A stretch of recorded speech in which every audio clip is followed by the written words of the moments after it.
My peoples, y'all didn't think I would be ready to do this, motherfucker, man. All I can tell you is my documentary is going to be amazing. We've been doing a lot of shooting lately, and it's just going to be fantastic. Everybody, welcome to the ZoWhat Morning Show. How's everybody doing? We have many things to discuss. My Victor voice. A great many things we must discuss. Geoff Brown is on Skype today. Y'all already know what you gotta do. You gotta hit the like button as soon as you come in. Hit the like button, hit the like button, hit the like button. Get ready, get ready, get ready, get ready, get ready, get ready, get ready. Hit the like button, my peoples. World is changing. World is changing really fast. And we have to seek to correct thine brethren who are supposed to be on the same side as us. Yes. While we are at war. Amen. I know Geoff would like to just start talking as opposed to just start listening. As soon as he sit down. Really? Wow. 45, 45, 45, 55, 55, 55. Do I got 35? Do I have 35? Do I have 45? Do I have 45? Because that's what you say when you agree with somebody that's talking. He's still talking. Look, see? Yes. I'm talking now. I'm going to talk. Yet, I'm going to say it. I'm going to go on and talk. Because what I said when I first came here was amen and well, because I was co-signing your monkey ass, nigga. 45, 45, 55, 55, 55, 105, 105. Do I got 205? Do I have 205? Well, I'm getting shit all around. Turn him up so I can hear Geoff. That's my brother, man. Geoff joins us from the crib. Yes, sir. You know, with the burgundy matrix curtains in the back. Nigga, the burgundy matrix. It does look like the code. Dude. I love it. No. What you don't understand is that you have just named my studio. What? The Burgundy code? Matrix Studios, nigga? Okay, stop. Tell me that ain't funky. Hit the like button, hit the share button. Let everybody know that you're here. Let everybody know that you want to support this channel, support Geoff Brown. Please support Sister Sarah. Lord have mercy, Jesus. The girl done came a long way. 7 mules for Sister Sarah. Lord have mercy, Jesus. The child done came from so far away. We're going to get it together. I got some things to promote. You already know what some of those things are. But it's important that we, as a community, as a collective, get out there and support these Black-owned businesses like X-Wolf. Yeah, testosterone booster for the old guys in the gang. The old guys in the gang. You know you need a little of this. Yeah, a little sprucing. That's what you need. Especially if you're eating meat. You need that. Meat eaters need that. Get it. Here comes. I endorse it as a meat eater. Hey, if you don't eat what happened to the commercial that I was supposed to be doing here for I'm trying to co-sign the commercial. You need that. Get the X-Wolf. Especially if you like oxtail gravy. Look here.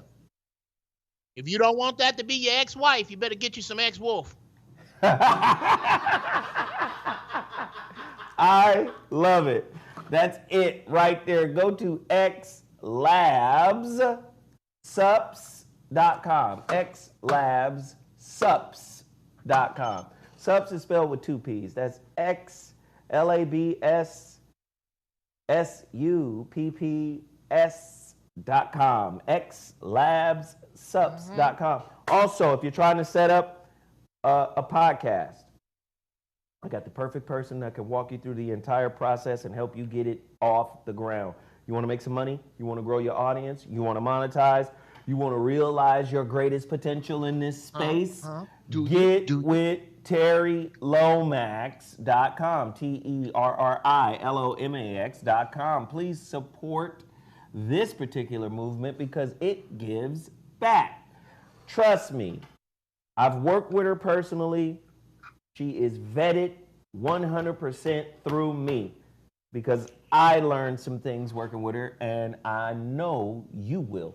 So please, please, please support TerryLomax.com. Total package energy. Hey, listen, I got all of these. This is the new Total Package Energy, y'all. This little packet, I took 2 of them last week. They said, I got an immediate phone call. Boy, don't you take 2 of these. Don't you put 2 of these up in you. Oh, no, pause. Anyway, don't drink 2 of these. This is the Total Package Energy Shot. Don't do it. Couldn't sleep for days. And I also tell people, just do the shit if you got something to do. If you got nothing to do, don't take Total Package Energy. You smoke weed. I'm just saying, your mediocrity is going to come into sharp HD clarity. You don't want that.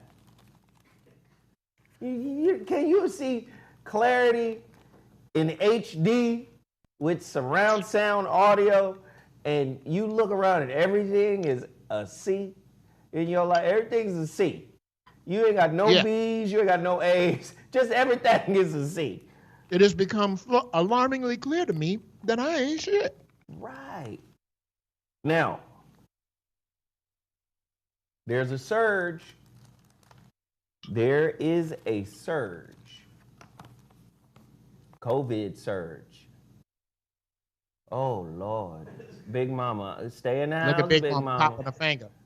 Go in the house, okay, Mama? Right. I'll take care of this out here, Mama.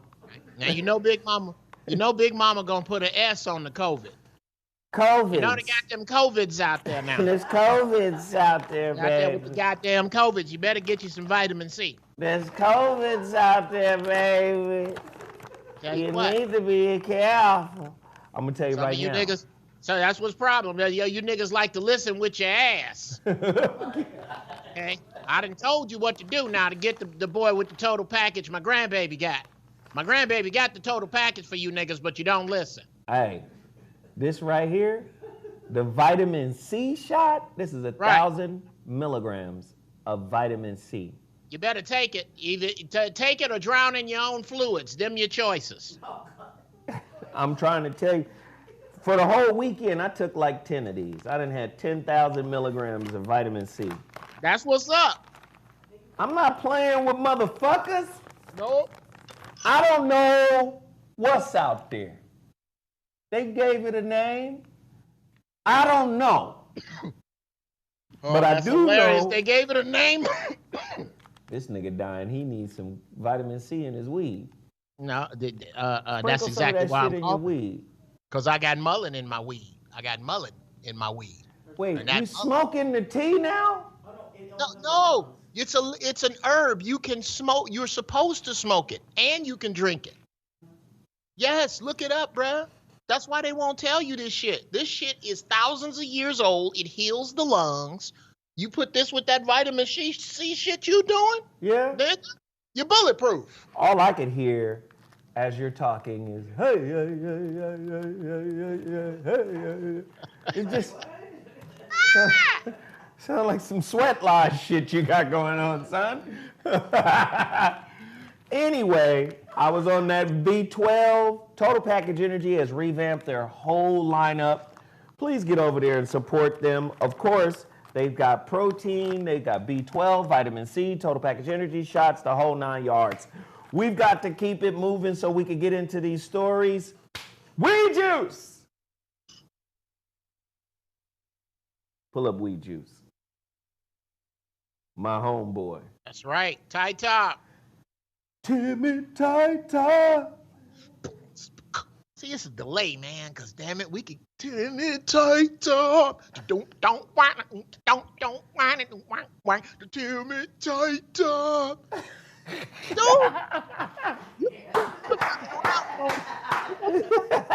you gonna quit fucking around.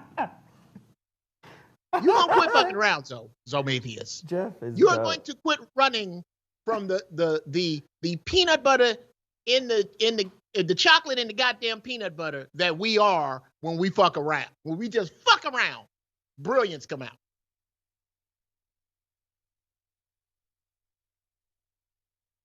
Yeah, take some time, soak that. And that's hilarious. I'm officially voiceover in all Big Mama stills, nigga. You need to hush my grandbaby trying to talk, goddammit. Can we keep the show going? That's exactly. Jesus. That's exactly what she would have said. I tell you what, keep it up, young man. I'm a hunch your dreams. She'd be like, baby, who is he? He talk too much, baby. I don't know what's in that weed. I believe it's crack. All right, and then the HuriKane Report. Come on, we got to support the HuriKane Report. Alternative news source for my brothers and sisters all over America. Don't front. Please go to H-report.news and support. This is all about supporting Black-owned businesses, man. Also, the HuriKane Report has merchandise. Please get their merchandise. This keeps this company in business. Please support them. They have a wonderful array of stories. I take a lot of my stories from them as well. The HuriKane Report, H-report.news. And then we have a couple more. Hold on. My homeboy, Thomas Hope. Thomas Hope's selling, buying, renting, trying to put together an Airbnb. Please get with this young man right now. If you're facing foreclosure, if you're just trying to do anything, go to this man's website, Thomas Hope's Investment Solutions. All right? If you're renting, you can put in ZoRents. If you're buying, you can put in ZoBuys. If you're selling, you can put in ZoSells as, what is that called? A coupon, some kind of a promo code. We got ZoSells, ZoBuys, ZoRents for Thomas Hope's site. Go there right now. If you're doing any of these things, connect with this young man. Tell him Zoe Williams sent you. And especially in the Texas area, this is where this brother is at. Sarah, man, listen, Sarah. This girl, Sarah, love her some motherfucking Texas, boy. Okay, Texas. Anyway, and then we have one other thing to promote. Where is it? Mine.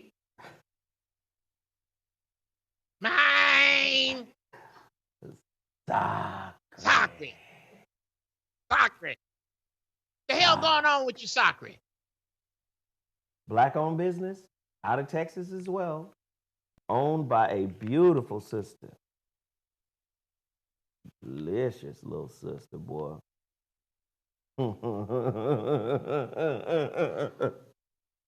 Don't you hate the old man rumble laugh when he like when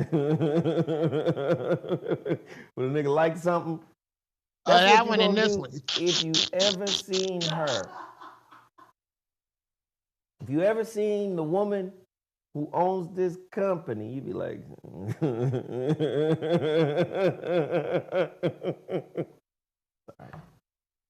now you gotta end it up with a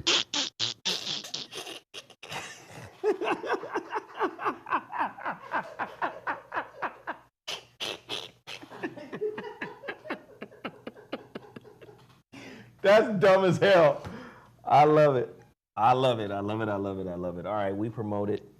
Oh, no, we didn't. Straw and wool. Ooh, the brims. The brims. I've been getting hella feedback from lids. all the brims. Everybody loves the brims. Everybody loves the hats, man. This brother got a nice fly collection of hats. And he actually has a brick and mortar store in Phoenix. Look him up. Straw and wool. I'm taking this total package energy. Mm-hmm.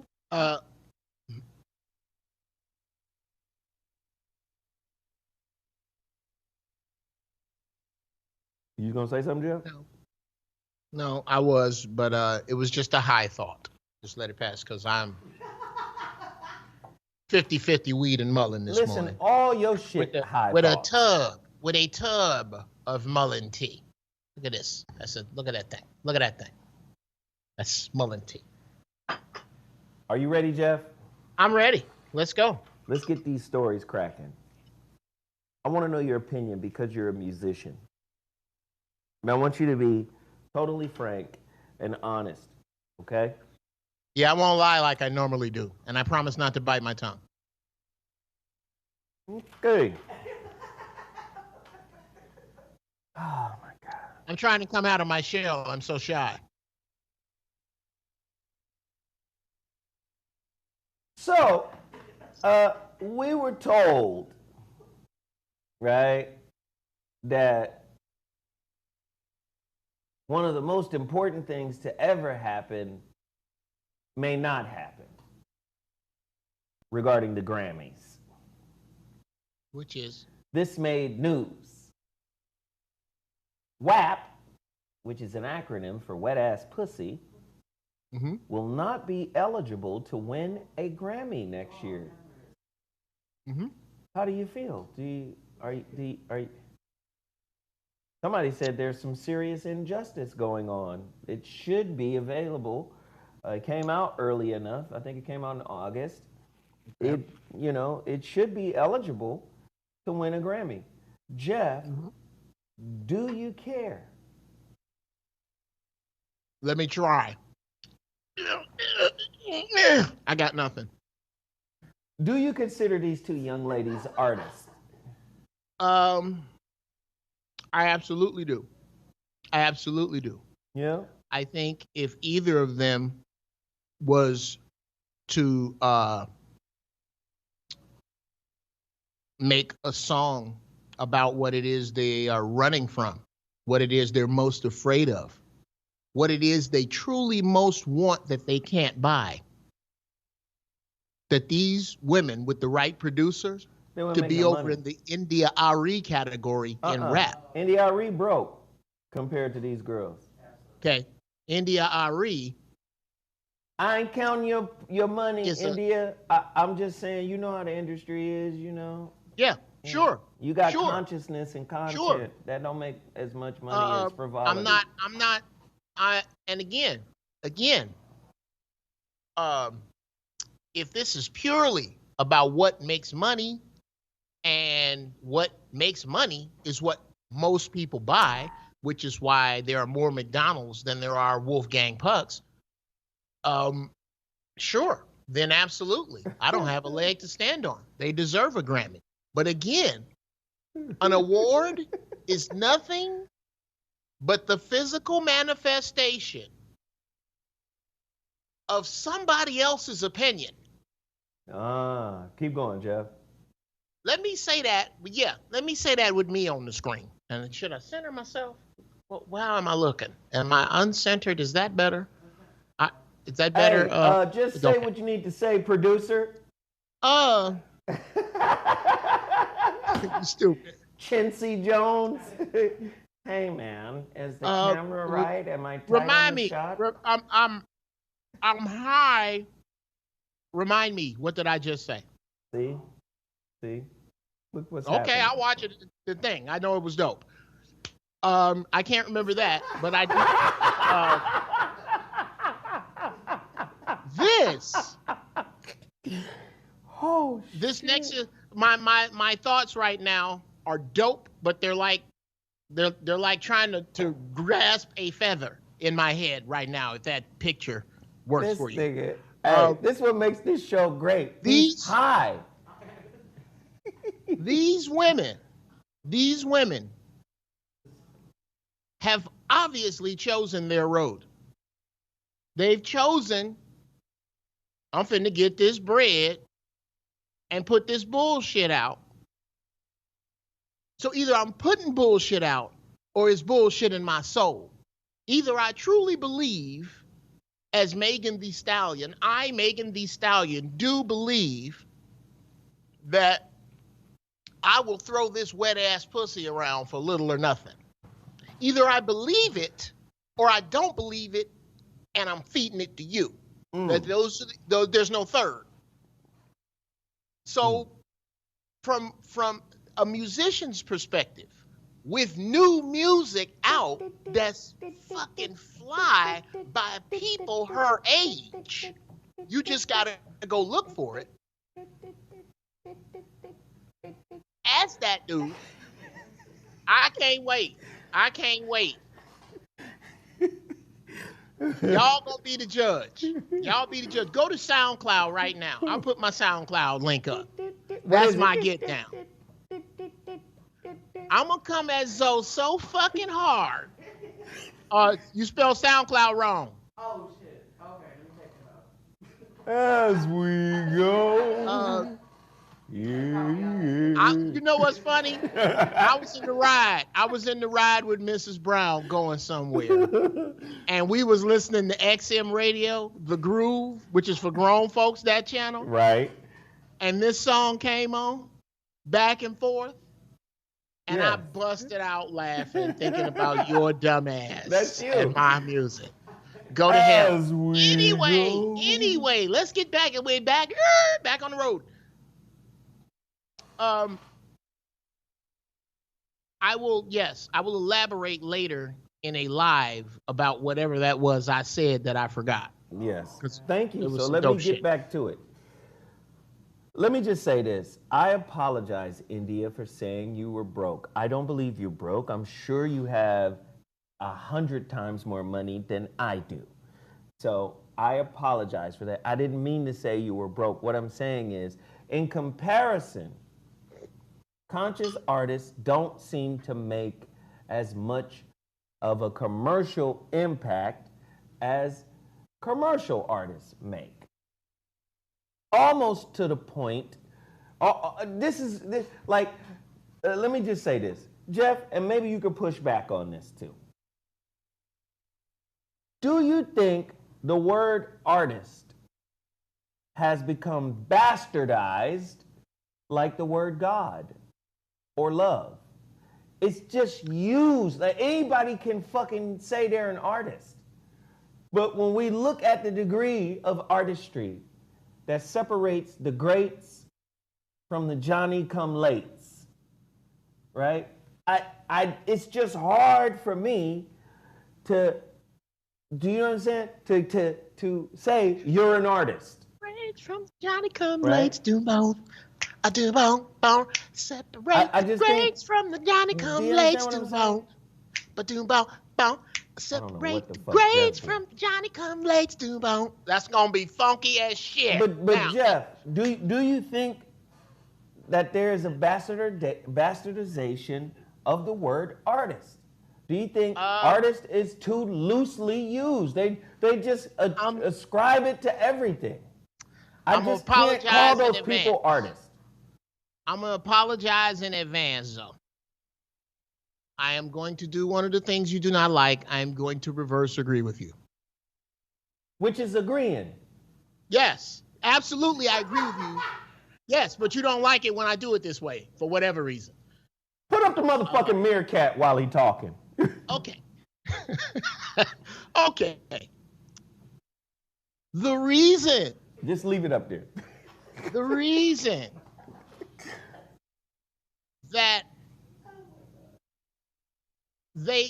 these people who we feel are not worthy to carry Patti LaBelle's shit in a bucket that call themselves artists. The reason that they are legitimate artists is because of the viewer. Because the mind of the average motherfucker has been brought down that low. Like the pussy bar. The pussy bar is that low. You can take it down. It's because of the lowering of the bars, though. It's Right. a goddamn shame. But they are artists. Just as the people who drew on the walls of caves with a fucking lump of coal were artists to the cave people back then. Right. It's the mind state has been brought down so low that there's no fun in playing old school versus new school anymore because of how far I'm punching down. That's heavy. That's heavy. But what about the conversation that you just an old nigga that don't like the new stuff? Your time is come and gone. Get your old goofy ass in the back and listen to. I say to them, I submit to you, please see Moonchild. Please see J3PO. Please see Maxwell. And shout out to our brother Maxwell. Hey, Moonchild, that group Moonchild? Yes, and they ain't 40, nigga. They ain't 40. They that killing Moonchild it. Shit is crazy. They killing it. So, this is what I say to those young people. Fuck you, and God bless you for growing up in the absence of what I grew up in. God bless you, because you don't have any oldies, because all of your music is disposable. All of it, with the exception of Snarky Puppy. Look up Snarky wait, Puppy. hold on. Somebody in the chat room said something that I 100% agree with. What's that? Somebody said Moonchild is cultural appropriation at its finest. Okay. Let me know. Let me know when but I can so throw is that Hall and shit back. Oates. Right? So is Let Hall me and know when I Oates. can throw that back. Right? So is any funky white artist. Right? Like, come on. Do you agree? Do you disagree with that, Geoff? I vehemently disagree with that. Well, go ahead. Talk to me. Elvis Presley That's is cultural appropriation. Yeah. The Rolling Stones is cultural worship. Yeah. Yeah. The Beatles are cultural appropriation. Yeah. Billy Joel is cultural worship. Oh, well, make the distinction because you're creating new terms here. Make the distinction, sir, between cultural appropriation and cultural worship. I'll start with the Rolling Stones.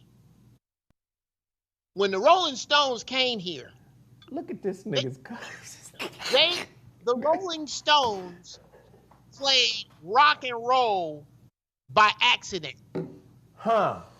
They had no intention of playing. They came here. Take us to where Muddy Waters is now. We want to learn at the feet. Huh. Billy Joel, when he was inducted into the Hall of Fame, the Rock and Roll Hall of Fame, he said, people ask me why it is that I have big black background singers. Big black women as background singers. He said, he says the sound come out of big black woman, you ain't gonna get nowhere else. He then said, is that a compliment? That's the truth. That's the goddamn truth. There's a sound that come out of black woman, you ain't gonna get nowhere else. You're Geoff, not Martha Wash, you ain't gonna get that nowhere else. Geoff, that's the truth. Can you give us an example of the sound that come out of a big black woman?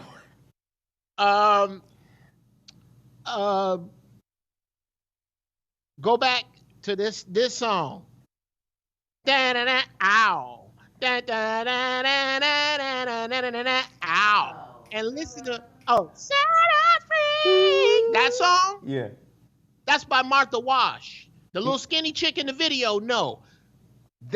You can't get that sound. Whitney Houston was an anomaly. I don't know how that happened.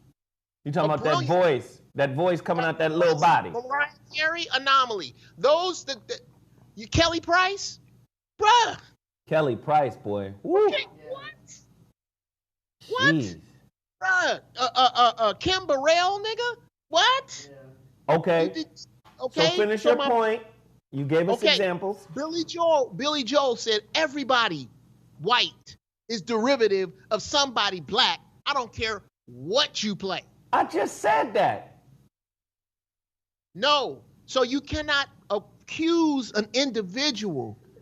Listen here. I'm trying to repeat that to my baby. I just said that. Okay, Sarah. I got a little bone to pick with you.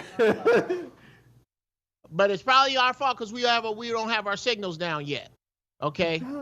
We are in the process, ladies and gentlemen, as you watch this show. I'll go on and brag on it. You are in the process. You are watching the process of the dopest fucking show on the internet. You motherfucking right. You got niggas who disagree with each other by circling back to agree.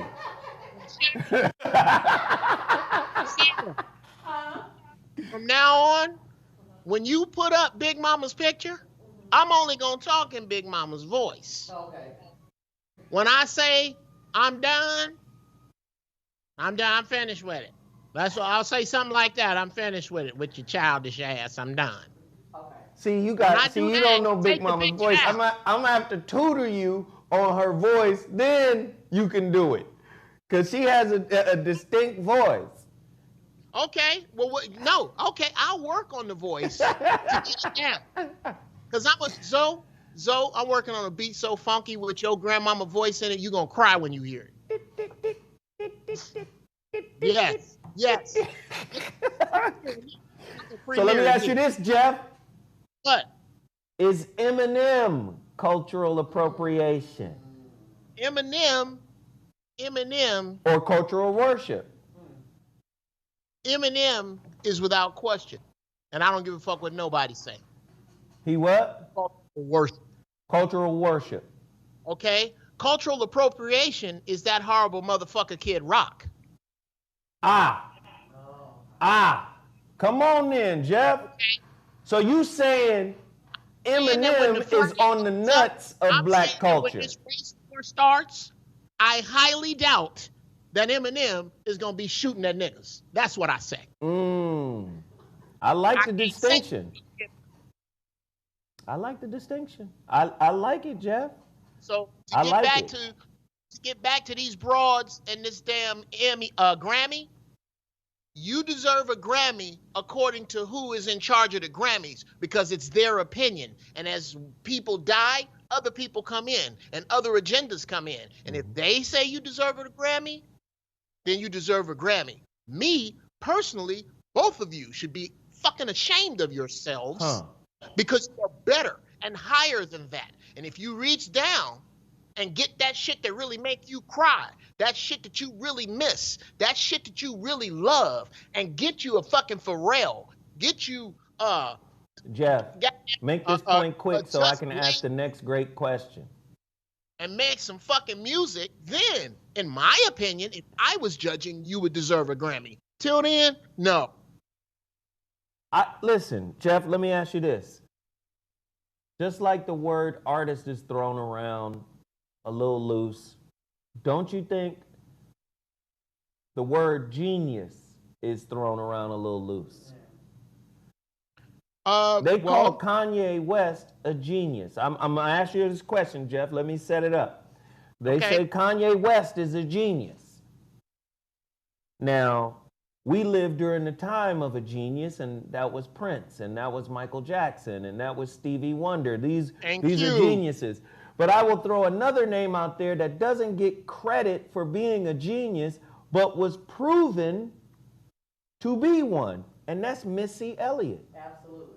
Missy Elliott is a bona fide genius.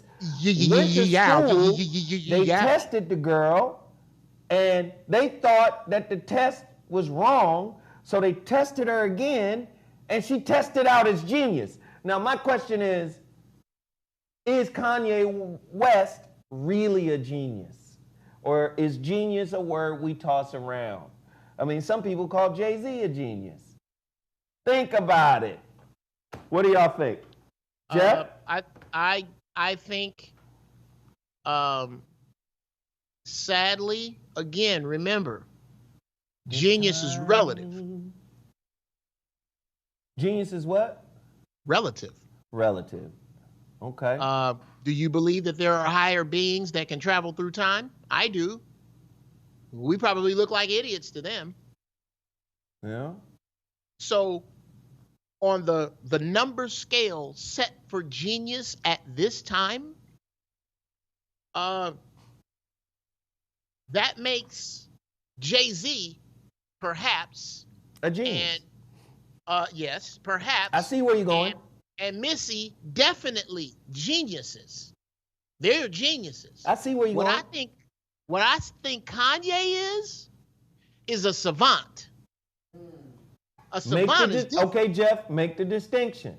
What's a genius and what's a savant? And how are you using it?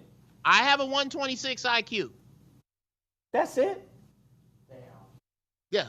That's what it is. It's yeah. I need you to do better, Geoff. I'm trying. The last, I was 22 the last time I took it. Go ahead, Geoff. At any rate, the genius scale set forth as of now, they're geniuses. They operate at a very high mental aptitude. They learn fast. There is an area of expertise that they are in that they already have mastered, but they learn other shit very quickly. Geniuses.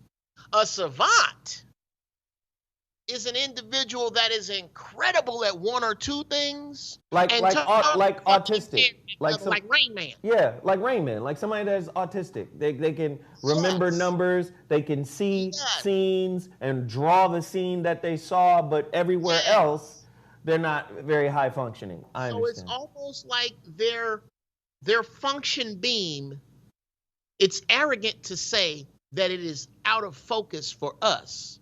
Maybe their function beam, instead of totally fitting within our circle, maybe their function beam is over here. So it only fits 40%, but it's clear that way. So let me ask you this. Who the fuck are you to say that way isn't incredible? So let me ask you this. Musically, is Kanye a genius? Again, he's a savant over there too. He's a savant. He's a hip-hop savant. He makes hip-hop incredibly. Prince was a genius. Billy Preston was a genius. Marvin Yancey was a genius. Stevie Wonder. Barry White was a genius. Stevie Wonder is a genius. Miles Davis is a genius. Charlie Parker. Quincy Jones, Herbie Hancock, Chick Corea. These people, geniuses. Robert Glasper, genius. Shit, James Brown. Oh my God, I don't think the word. Okay, here's why the word genius, James Brown, doesn't even fit in. What would music sound like if James Brown said, you know what, this shit's too hard, I'm going to drive a bus? We would have lost a lot because the tentacles that his music went off in. Literally. Just, it went in all these different directions. You know, Mike, Prince, all of those guys are influenced by James. Big man breaks when you hear anybody's music. Ba-da, ba-da, bow. any of that you hear in a song you will dance to, you can thank James Brown for. Hey, Geoff, what about Maurice White? Bruh. Ramsey Lewis. Masters, geniuses. You cannot put those demigods into the little hole that the charm one Kanye fits into. Let's put this into some mystical, far out God, superpower, Avenger type shit. We're talking about who's my man? Doctor Strange, Professor X, right? Magneto. That's who we talking about when Quincy them. You talking about the fifth level mutants? This is the fifth level mutant. This is an omega level mutant. Yes. At best, in comparison, I might give Kanye Spider-Man. Hey, well, wait a minute. Spider-Man is one of the most powerful motherfuckers in the Marvel universe. Too. Ant-Man. Sorry. He said Ant-Man. Ant-Man. Sir, called him Wasp. You can't impress Green Lantern as Ant-Man. Or you Hawkeye. What's a Hawkeye? The one that with the arrow? Yeah, the nigga just with the arrows. He Hawkeye. Yeah. Y'all niggas dumb as hell. I am Groot. No, Sarah, you playing. But I told Mrs. Brown this weekend. I'm trying to finish the script I'm working on. When I say I'm working, when I'm writing, babe, can you do? I am Groot. Okay, that's for everything. The phone is. I am Groot. House on fire. I am Groot. Nigga, I ain't got no time. However, back on this fucking Avenger shit. You cannot, Hawkeye. You're not in. If you're in the Avengers cafeteria, Hawkeye, and Green Lantern comes in a bad mood and he wants the last straw off the table, you need to let him have it. Green Lantern is DC, sir. That's not Marvel. Green Lantern is DC. Don't mix them up. In the superhero cafeteria, then, nigga. You gotta you gotta get the shit right, nigga. Okay. My point is, if all you got is bows and arrows and regular flesh, you probably shouldn't be fucking with them dudes on that other level. Same thing with Kanye. Kanye, you are a savant at hip hop. I don't see you scoring any films. And listen, let me just say this, because what's going to happen is this is going to be taken as hate. All the old niggas is hating on the young niggas. First off, Kanye ain't as young as you think. He's closer to us than he is to y'all. Thank you. So the reality of it is, it's not hate. It's an honest criticism of how we thin out the fucking meaning of words that are supposed to have meaning, like God, like love, like genius. You know, sorry, I don't know. No, that's Geoff calling me or you? Okay, so he froze. But yeah, I think we bastardize these terms by throwing them around so freely. These words were created because they're supposed to mean something, you know, meaningful, right? You know, this guy's a genius. No, I like him. I like this guy. I like his work. I like, you know, he's talented. But is he a genius? First off, what was genius about hip-hop production was the break. That was a genius stroke. When Kool Herc was like, oh man, the kids really get down on the break. So I'm gonna extend the break as a DJ. That was genius, right? That was genius. But when you start, this is what musicians had a problem with hip hop with early on. They were like, you're not a musician. You're just taking compositions that already exist and kind of puzzle piecing these things together, which is, in my opinion, is a form of art. Like, okay, I'm gonna take these pieces and I'm gonna create a whole new kind of thing. However, I just don't see it as, and I'm hip hop all day long. This is my generation. This is my culture. I can see their argument. Like, you didn't take 12 notes and create some shit. You just kind of puzzle piece some things together. And that isn't to degrade or besmirch the hip hop producer, because I see what they do as creative as well.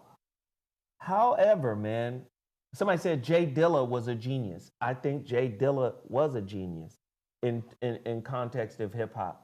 I think he was a genius. Can I address that as a musician? Well, let me throw it to you this way, Geoff. Sure. Is Kanye more impactful than Hank Shockley? That's unfair. No, hell no. Hell no. I mean, but you can't. But Hank, because in order for that to be true, Hank, they're both artists. Where is it, Geoff? Yes or no? They're both artists. But Hank Shockley created a subgenre with his production style. You can separate Hank Shockley's production style from hip hop. It's incredible. It's the way he puts samples together, the shit he uses. Yeah, let's use a fucking roller coaster and a chainsaw and some other shit. He's Bird. He's Bird, dude. Yes, Hank Shockley might be the Charlie Parker of hip hop producers. Kanye can't even touch that. Kanye is a masterful at a style of hip hop production that was there. But Geoff, this is what nobody was doing what Hank Shockley was doing before Hank Shockley. This is what my son would say to you right now. My son would say, "You're old, and your brain is locked, and you can only appreciate shit from your generation." Okay. And I would go from record to record that he liked. And I would compliment those records where I saw it. I would cut them down like I did, because it's not about. I would tell him, one, he's lucky that I'm old, because old, like it or don't, is a link to the past. And only the young black foolish are trying to cut that link. Well, young Asians aren't. Young Arabs aren't. I got you. So let me address this. Mm-hmm. To say I am not taking away from Kanye. I am stating fact. Kanye did not create a style of hip hop production. Hank Shockley did. The day before Hank Shockley put his first track out, the day before that, before anybody ever heard it, nobody had done it. I cannot say that about Kanye. Okay. And what would your son say to that? That's the fact. For the youngsters, because Q-Tip, a lot of people forget how dope Q-Tip was as a producer too. Jesus. Nigga. But let me just say this. Damn it, I was trying to get it out and Geoff made me forget, but he's so fucking long-winded. Old man style. God damn you, Geoff. Look at Geoff. So let me ask this. In terms, because the genius shit, we got to just throw out the window, right? Let's just throw that out the window. That shit is very, very hard to, to compare. I don't think we can compare musical geniuses to sample geniuses, right? I don't think that's one is cooks, the other one is chefs. There you go. Yes, I like that. Quincy Jones is a chef, nigga. Yeah. Quincy Jones is a master chef. So the master chef from scratch. Yes. Yes. It says, I want my flour from this field. Right. I want my corn from this field. I want my beef fed this corn in that field. Right. And then he makes it a meal. Sample people come along and take pieces of that meal and make the dopest burrito you've ever had. Well, now I'm finna fuck with you, Geoff. I'm finna fuck with you. You specifically with that big ass gargantuan mug. Yes. Hit the like button, hit the share button. This shit about to turn the corner, ladies and gentlemen. Hit the like button, hit the share button. This shit about to turn the motherfucking corner. Nigga. Geoff. What? Tell the motherfucking truth. Tell the truth. And do it now. Tell the truth. Do it now. Do it now. I got that from. That's a great idea, Reggie. I'm gonna start drinking the soup out of this mug. Tell the truth, Geoff.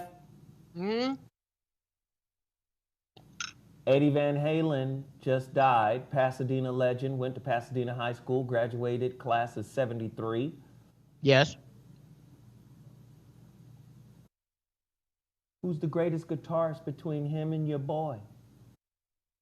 Just between him and your boy. Man. Who's the greatest between, because we talk about two geniuses, right? Sure. We're not talking about two savants. We talking about two geniuses. Okay. Who's the better guitar player between Prince and Eddie Van Halen? Both rest in peace. Easy one. Easy one. Prince. And here's why. No. Easy. Easy. Wow. I will play you 4 different. I will recite to you right now from memory 4 songs that have guitar solos in them that are from different genres than rock that are as good or better than Beat It. Dolphin. If I came back as a dolphin. Don't sing. But yeah, I know the record. Listen to the guitar solo in that one.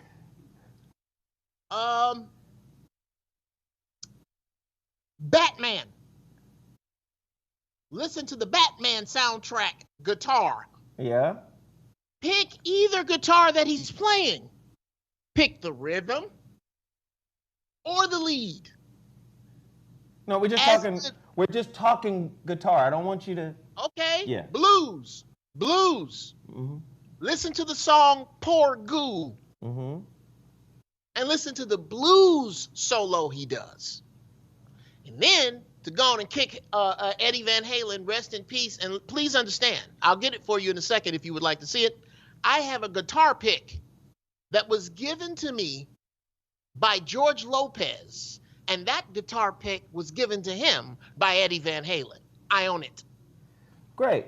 I met Eddie. That's my man. However, the Beat It guitar solo is not as good as the Still My Guitar Gently Weeps Hall of Fame. Prince walked out and ate their ass up. All right, Geoff. I know you're passionate about this, Prince, bro. but you're going to have to make some room. I don't know why you would choose the Beat It solo. Remember, the Beat It solo was crafted by Quincy to fit the song, which it fit perfectly. Take Let's Go Crazy, the end solo, and put it up against the Hot for Teacher solo. Why would I do that?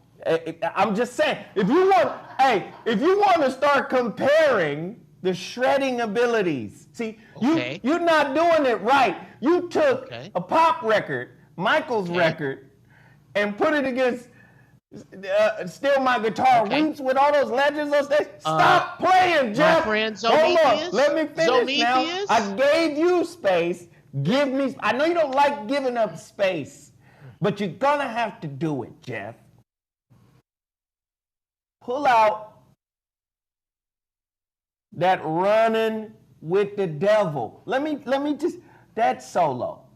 Pull out the I'll Wait solo. Pull out the Panama. Let me just say this, Geoff. This is my top 3 right here. I'm gonna give it to you right now, Geoff. Jimi Hendrix, number 1, undisputed. I don't give a fuck what nobody say. If you bought a guitar after 1970, you were inspired by Jimi Hendrix, whether you know it, admit it, or not. Jimi Hendrix, number 1, Eddie Van Halen, number 2, and Prince, number 3.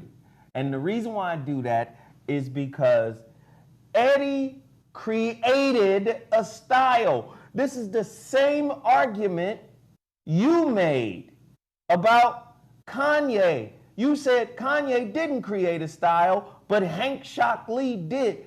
Eddie created a signature sound. Prince, in my opinion, did not have a signature sound, but what he did was he mastered multiple sounds. He mastered the rock sound. He mastered the rhythm and blues sound. He could play and do anything, but did he have a signature sound so when he played the guitar, you go, that's Prince? Eddie did. Soon as Eddie started playing, you know, oh, that's Eddie Van Halen. That's Eddie Van Halen. He had the sound. Eddie Van Halen invented the Big Mac. Again, Jimi Hendrix. What you are discussing, Eddie Van Halen, get all Prince. The way out, and then I'm going to can I let my response be the rant? No. Make your point right now without ranting. Okay, I love you, bruh. I always, not to a fault, because you don't talk about shit you don't know about. I respect you for that. So it's never to a fault. I always, it was 100% until 5 minutes ago. 100%. What you would speak as fact, I would defer to your sword of light, because I could not fuck. I gotta go look. Backhanded compliment Brother on the way. The one place that you could have drawn your sword of light and found yourself at default is with me defending Prince over the guitar. That's probably the only place. Here is why you are wrong. Let me do like Donald Trump. For every song that you bring up, that you say is an incredible Eddie Van Halen solo, I will bring up a song that is not a hit, that is not on an album, that is in a store that you could have bought. It's on the back of something. It's a bootleg of something. You're talking about a god versus a demigod, bro. No, Geoff. Eddie Van Halen. Now, I thought you was gonna make a really solid point. Come on, by Geoff. any stretch of the imagination, for this reason. I thought you were gonna make a really good point. Every song you bring up, that there is this is what we will do. Those of you in the chat room, those of you who watch this, I want you to judge it for yourself. I will do the work myself. The argument is weak, Netta. I'm telling you. You bring up a song. You bring up an Eddie Van Halen song. I will find it on YouTube. I will put the link in. Then I will bring up a Prince song. I will put that link in. And I want y'all to listen to the guitar on either song. And I'm going off the dome. This ain't even me doing no research, which I don't have to do, by the way. I have just about everything Prince put out. I will off the dome challenge you right now. Name the song you like that Eddie Van Halen killed on, and I will put up a song to follow it that Prince beat that you probably have never heard. All right. Because this shit took a long time for you to get to it. I'm going to give you the song. All you got to do is go to YouTube and look up the Eruption solo. Eruption. Eddie Van Halen Eruption. He does a 5-minute solo on the guitar. Everybody go look that up. Okay. We're not going to play it. You listen to it. Now, Geoff, what is the song you going to put against it? What is the solo? Not song, but solo. Because we got to get through this, Geoff. Somebody said, so if you invented a particular style, then you're a genius. So E40? E40 is a fucking genius. That's easy. I don't even know why you asked that question. Yes, E40 is a genius. Water, do you undersmells me? Out your motherfucking mind. Oh my God, slurricane. I'm in my scraper. Stop. Trying to get my yaper. Are you dumb? Yes, E40. Stop. Got a whole dictionary. E40? 40 water. You crazy as hell. That motherfucker is a genius. Oh my God. Ooh. One of the most slept on, dopest MCs in hip hop history. Are you out of your fucking mind? Fonzarelli. E. Fonzarelli. Boy, y'all better get it right.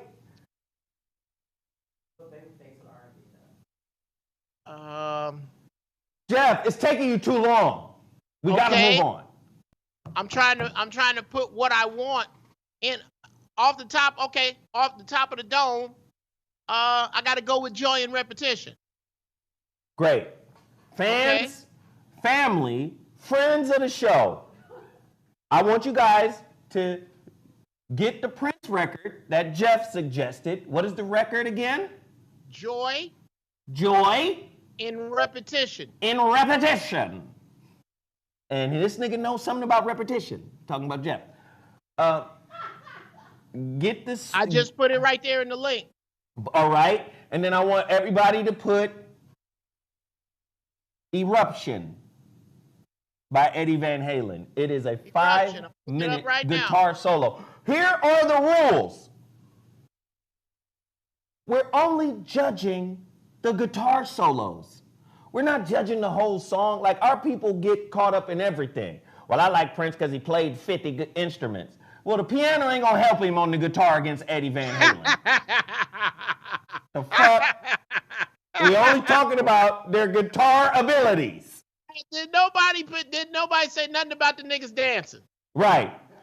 Well, you know, Prince can jump off a speaker in some high heels and land in the splits. That's not going to help in the guitar battle. We're just talking about the guitar. All right? All right. Now, let me move on to the next topic. Hit the like button. Far too few likes. Can everybody hit the like button? Share this show. We're over 1,000 deep in here right now. Geoff Brown, Sarah, and myself, we are the ZoWhat Morning Show. Please hit our individual Cash Apps. If you could please put up Geoff Brown's Cash App.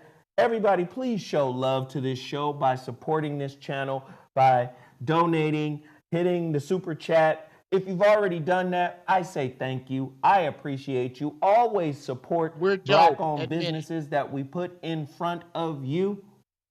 Please, please, please, like button, share, super chat, or Cash App. There's Geoff Brown's Cash App. $GBfunnyStyle. If you loved his argument, Prince over Eddie Van Halen, send that man a piece of change for speaking something very strange, in my opinion. That's disrespectful. That's disrespectful. And I will not speak to you for 10 seconds. That's all right, Nick. And also, Sarah is our support system. She's our girl. She comes here. She does the show for me. I appreciate her. Please, please, please. $ Sundays with Sarah. Also, if everybody in here can make a $15 contribution, that's $5 to Geoff, $5 to Sarah, and 5 to myself. We'd appreciate that. That's just a $15 commitment from everybody. Hit that $ ZoWhatNeter on Cashapp. Support everybody on this show. Now, let's move to the next topic. Geoff, you was hot than a motherfucker back in the 90s.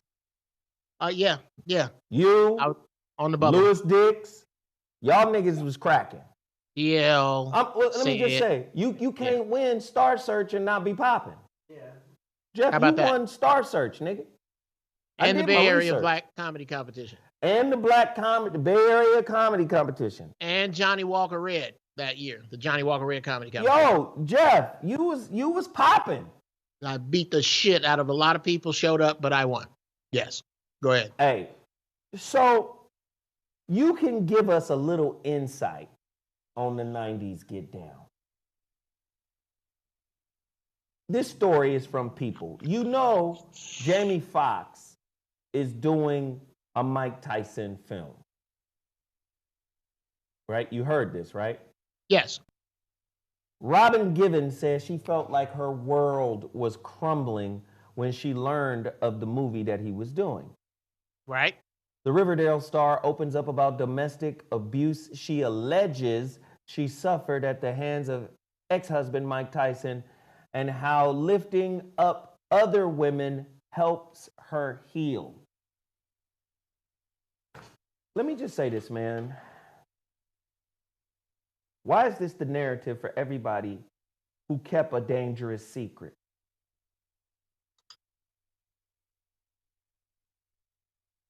There's so many women who keep a dangerous secret, right? Oh, he was violent, he was this, he was that.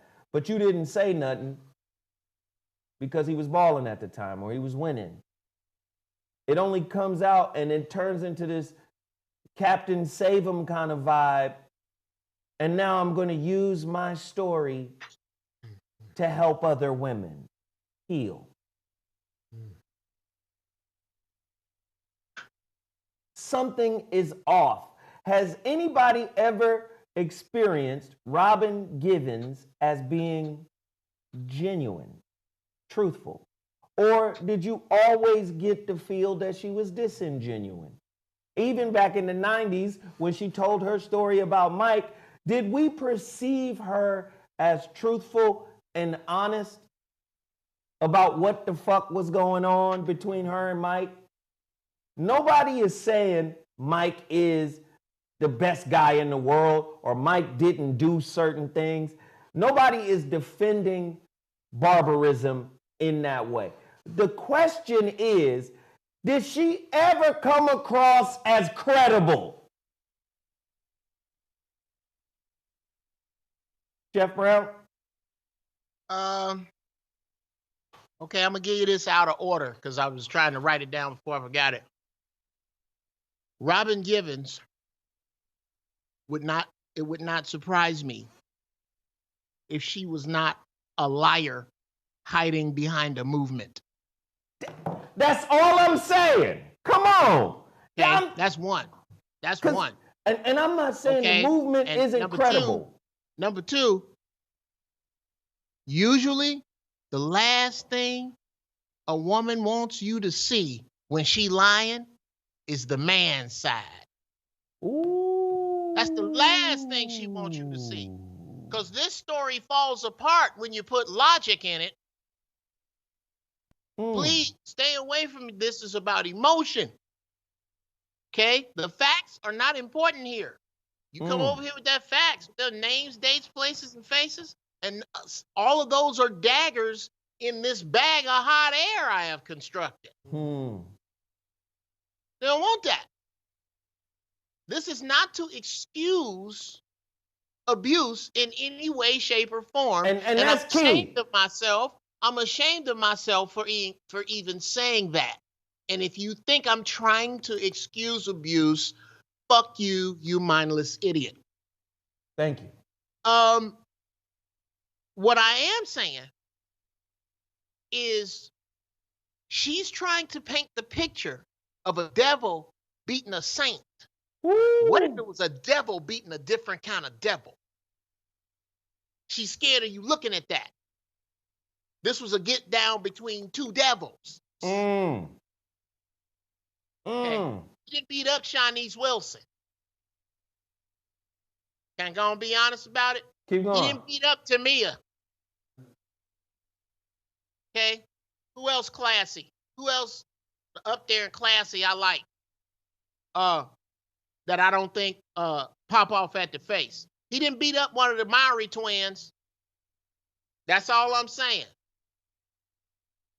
I ain't saying that you don't deserve a punch in the mouth. I'm not saying you deserve a punch in the mouth. I'm saying it would be wise not to do the kind of shit to a dude that you know will punch you in your fucking mouth.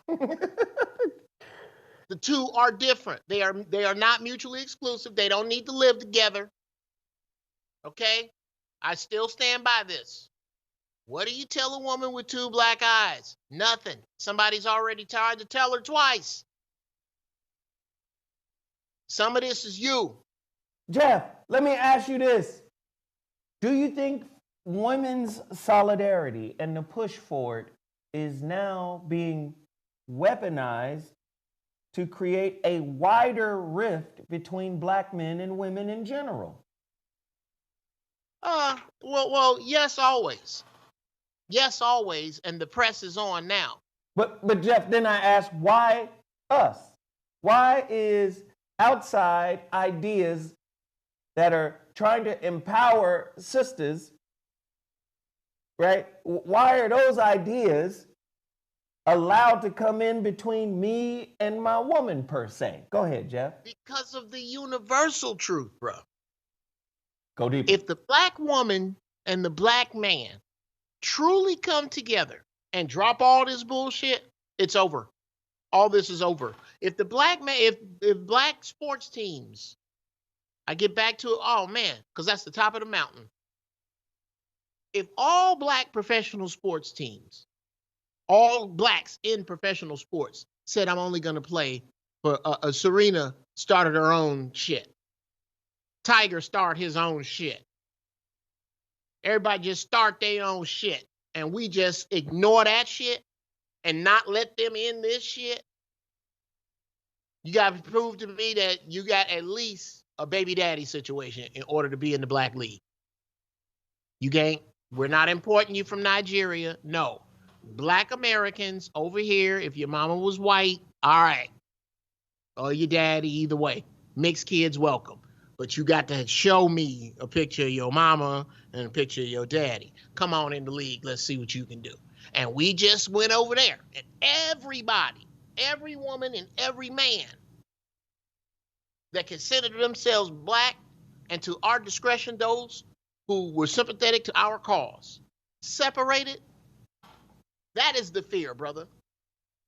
We have got to keep this woman at odds with this man. And as long as we can keep coming up with shit for her to buy to separate herself from the failures, I think we can do it. So flip it another way. Instead of saying we got to keep this woman at odds with this man, we got to keep them at odds with each other.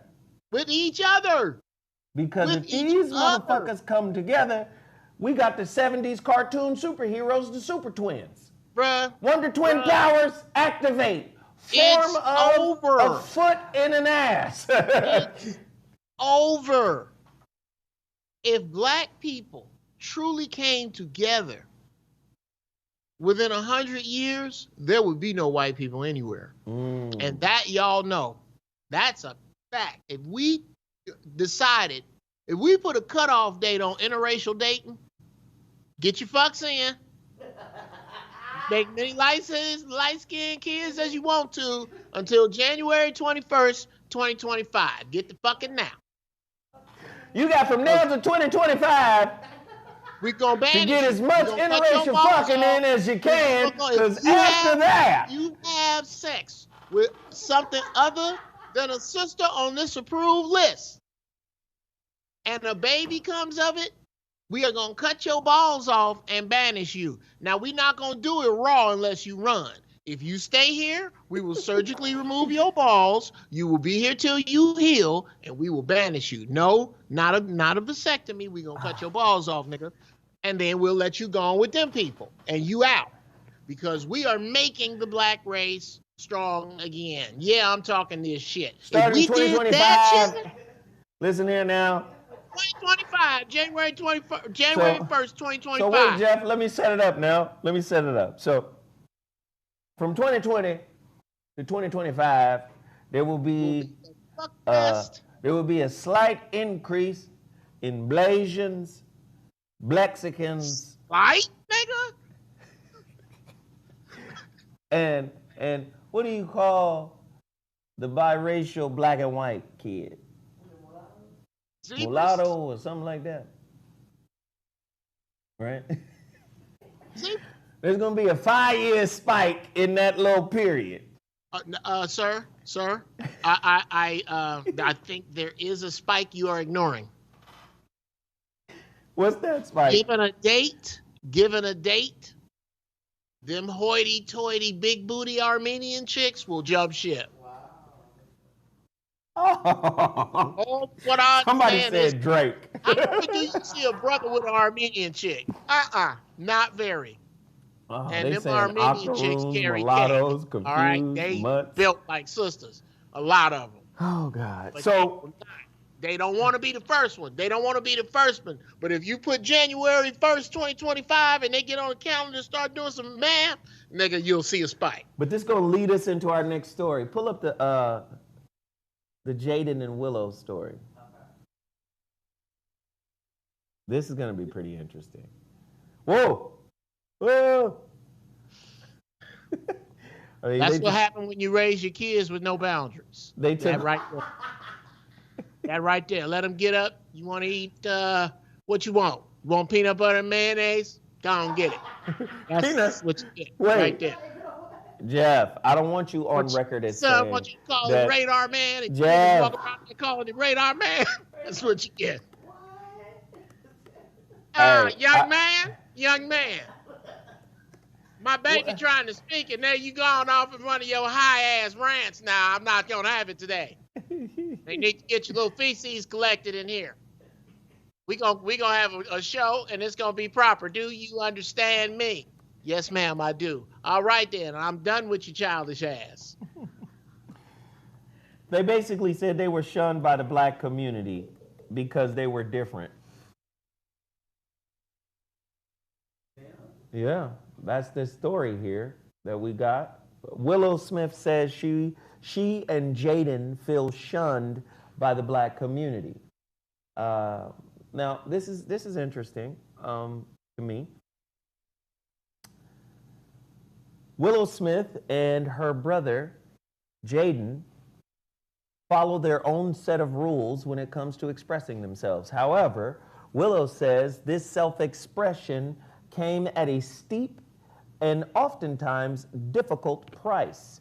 Speaking on her family's Facebook Watch series, Red Table, this week, the 19-year-old singer opened up about how she felt their sense of style caused a rift between her and the black community. With the African-American community, I kind of felt like me and Jaden were shunned a little bit, Willow said on Wednesday. Your thoughts on this shunning because of freedom of expression, freedom of opinion, freedom of choice in their household? This is I'm going to make this the rant. No, you're not, because the next story, you're going to be like, I'm going to make this the rant. Okay. All right. I challenge. Say it, Geoff. Shit. We gonna see if what I have to say about the next story, but it could be. Zoe's a fucking puppet master. Yeah, we'll watch that nigga right there. Which is why I defer to your knowledge most times. Anyway. You do not possess the necessary skills. The awakening must be done by a master. You brought up Prince in a derogatory manner. I was forced to unleash Geoff. my What are your thoughts you. on this, man? Here's what happens. Jaden, Willow, I need you to, I know your daddy got access to it. Mutual Omaha's Wild Kingdom. Mutual I need you to watch. Omaha these people. I love that shit. Shout out when the going's rough. Yeah, I remember that. Anyway, watch Mutual of Omaha. They have episodes in Wild Kingdom.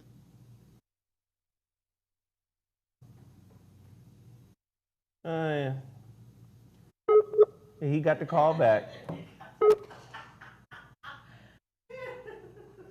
Mutual. Are you back, Geoff?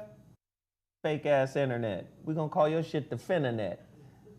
I'm finna finish my statement. I'm finna talk. That shit still ain't on. Look at it.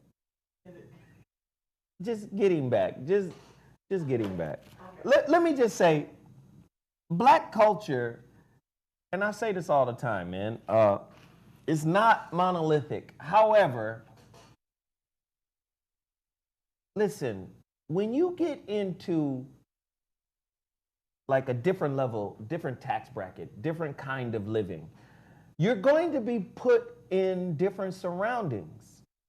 Now, unless you come in below Wilshire to go to Woody's Barbecue, or to go to Lamert Park, or, unless you come in to where the majority of Black people are in this city and where we've been culturalized to be a certain kind of way, if you're not really tapped in to the heartbeat of the people of your city, like Inglewood is a Black place.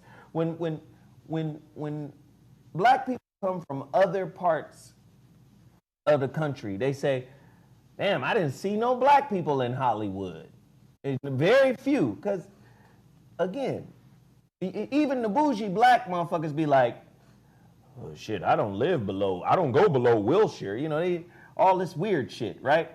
You want to see some Black folk, you got to come to certain Black areas. If you raising your kids, raising your kids and you have all this bread and all this access and all these resources, if you want them to stay connected to the culture, you got to bring them to the culture. Right. When you take your shea butter run. Wow, was I finished? Because that's... This nigga just... Boy, nigga. Cut in line again. That's, so, right, because when you start eating... I am the kazoo to your friend Flintstone. Think about that for a second, Zoe Williams. I am the kazoo to your friend Flintstone. This nigga just jumped the fuck in. Kapow. Hey, yeah, that's exactly what you meant, because nigga. Now, anyway. Let me finish a thought for one show, Geoff. Shit.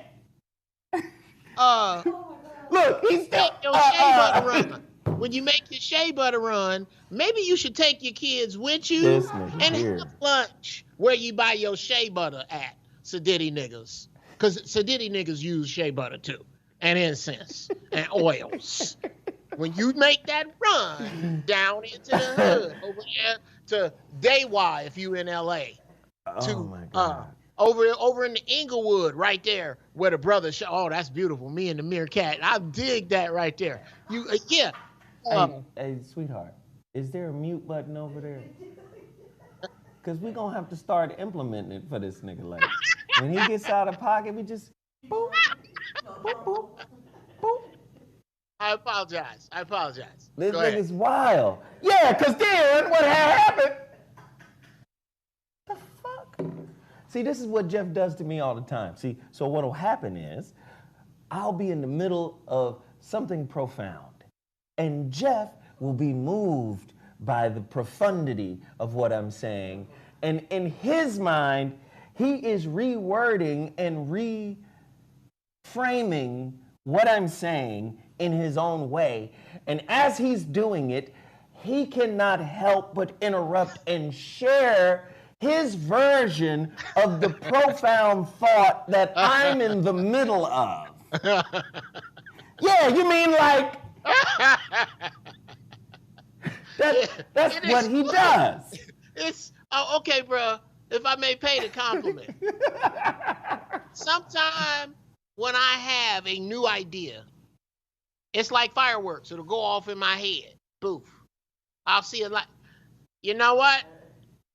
Don't nobody give a damn about the inside of your head, young man. I want to get back to what my grandbaby was saying. And you talk about what's under your goddamn hat, which is nothing. Now, if you think I wasn't done, damn it. Sorry. Look, and he got the nerve to tell Sarah he wasn't done. And my grandbaby, that would make me so happy. I'm through with you, ignorant buck too fast. Now get the buck off the screen. Now let me finish this. Jaden and Willow, y'all raised in privilege. And there's nothing wrong with that. There's nothing being wrong, nothing wrong with being raised in privilege. However, if you want to stay rooted, like your mama from Baltimore, your father from Philly, like that's some hood shit over there. And there's some high-end shit over there too. But if you want to connect with the culture and the community, don't just do it via art and then live your life like, privileged kids. Like, it's easy to go make a rap record. Your daddy was one of the greatest rappers, right? It's easy to go do that. But if you want to connect to the culture, be a part of the culture. Now, Jaden, I don't know what Willow has done, and I'm not saying she hasn't done anything, but Jaden was providing water to Flint. Yeah. And I think that is commendable. However, you got to connect to the streets. You got to be a part of the community, right? The vast majority of black people have no wealth here in America. They don't understand what it means to have on a Louis Vuitton sweater. They don't. And if they do have that shit, it's a fucking knockoff, right? So again, just understand you're in a privileged situation. And if you want to connect with the community, just like Quincy Jones said, go be in the community. Rock with the community, right? It ain't even about just sending money and supporting and all that shit. It's about really connecting. Now, my kids aren't privileged, but they had an opportunity to go to a high school that wasn't in their school district where they live. And what I noticed is, these white schools, they got a different API than these black schools. So you can have a 3.0 at this white school, and because their collective API is higher than this black school, in other words, your 3.0 is different at the white school than it is at the black school. Yeah. Do you get what I'm saying? I had to teach my kids, like, just because you go to this school don't mean you're a part of this community. It don't mean you have the same resources that the majority of the white kids that go to this school have. And I told my kids, I said, look, every school has its own society. And I said, I want you to see that society as a big ass pool of urine. And you got to swim around in this bitch. Now, the object is to keep as much of the urine out your mouth. Now, it's virtually impossible to not get any of this urine in your mouth. You're gonna get some of it. Some of this privileged piss gonna get in your mouth. But your job is to spit that shit out immediately, because you got to come back home to us. Do you understand? And it's the reverse for Willow and Jaden. Y'all born in privilege, but you want the black community to embrace you. Well, it's hard to embrace that which is different. Now, when I say different, I don't mean you guys are so weird and avant-garde and no, different in the sense of, what the fuck you doing down here? You don't belong down here. Like, what's your real purpose for being here? Because when you start dealing with people that ain't got shit, what is this about? Meaning? Is this about a meaningful connection? You trying to be friends with niggas? Like, what are you doing? I'm just asking the real question. And if you've never made the attempt to truly connect on a real level with the streets, I mean, I'm sure your people told you not to be a part of the streets. Geoff, your thoughts? You got to hit them where they live, Zo. And they literally live in a wing of Disneyland. Literally. That bubble is like Disneyland. Well, they need to look at the world like Disneyland. And they are the cubs of royalty. The cubs of royalty. I like that. Okay? You and niggas you belong to Mufasa. What you want to do, and Nyla. What you want to do is go out in amongst the commoners like you are one of them, but you are not. Some of them love your daddy, love your mama, and resent you. That is the older of them. The younger of them don't even know your daddy and your mama.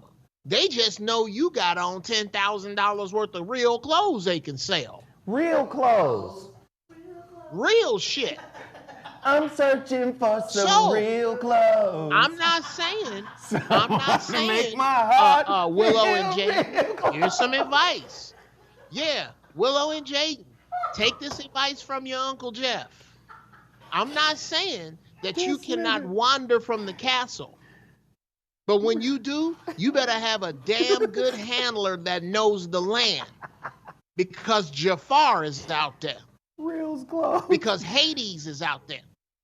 Because the big bad wolf, Captain Hook, they all out there. And they looking for you. Maleficent is out there. Maleficent. Be warned. She out there. They out there. See, you think that when you go out into the world, you are roaming about the grounds. No, you are not. The grounds you roam around are the ones you do around the people you grew up around. Anywhere you can buy Flamin' Hots, Black and Miles, any of them places, you need a handler. Anywhere you can buy a mask right out on the street, you need to have a handler. And I'm not talking about one of your daddy's bodyguards. Let me say I'm this, talking Geoff. about your Uncle Charlie Mack. Yeah. Let me say this, if you Geoff. want to, there you go. If you want to go out into the hood, you need to go with your Uncle Charlie Mack. Get in touch with him. Let me say this, Geoff, because what you're saying is just like for instance, all you know is black people, and then you get introduced to some new white folk, right? And usually this happens like when you're working, when you're at working age. You start hanging out with different people, and then you start recognizing, hanging out with different people, you learn different things, different perspectives, different cultures, and they may have resources, right? Again, you could have did that, like Geoff said, with your Uncle Charlie Mack. That right there, Geoff, was brilliant. Have Charlie Mack take them to the hood. Bruh, if anybody gonna look out for him. That was great. He'll tell you how to dress. He'll tell you who to be around. There is no better guide through the hood than your Uncle Charlie Mack or somebody he know. I have a brilliant story about Charlie Mack. That was great. Geoff, we got a big story we got to cover. What I want you to do, Geoff, this is what I want you to do, Geoff. I want you to rant for precisely, Geoff, 3 minutes? Is it possible? Because we have a big story to cover. With my focus on it, absolutely. With my focus on it, absolutely. Geoff, do you have a timer? I do on my phone. Let me make sure. Let me set it. Give me a second. Old people in technology. I'm gonna have to navigate to it. Put a timer on, because you know how you like to do. Ladies and gentlemen, I love everybody in the chat room. You guys are showing love. You guys are showing appreciation. Please continue to do so. Hit Geoff Brown's Cash App. He's about to get ready for his world-famous rant. Please hit Sarah.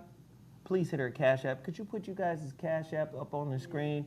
And as well, for everybody that does that, we appreciate it. This is what keeps our channel popping. We need your support in a major way. Please continue to do so. All of the Black-owned businesses we put in front of you need your support, need your love, need your help, as do we. Hit me, $ ZoWhatNeter on Cash App. We're about to get into Geoff Brown. I don't know what Geoff is doing. Whenever you see Big Mama come up, Y'all can hear that? Yeah, you got your timer? Okay. I do. I am setting it now.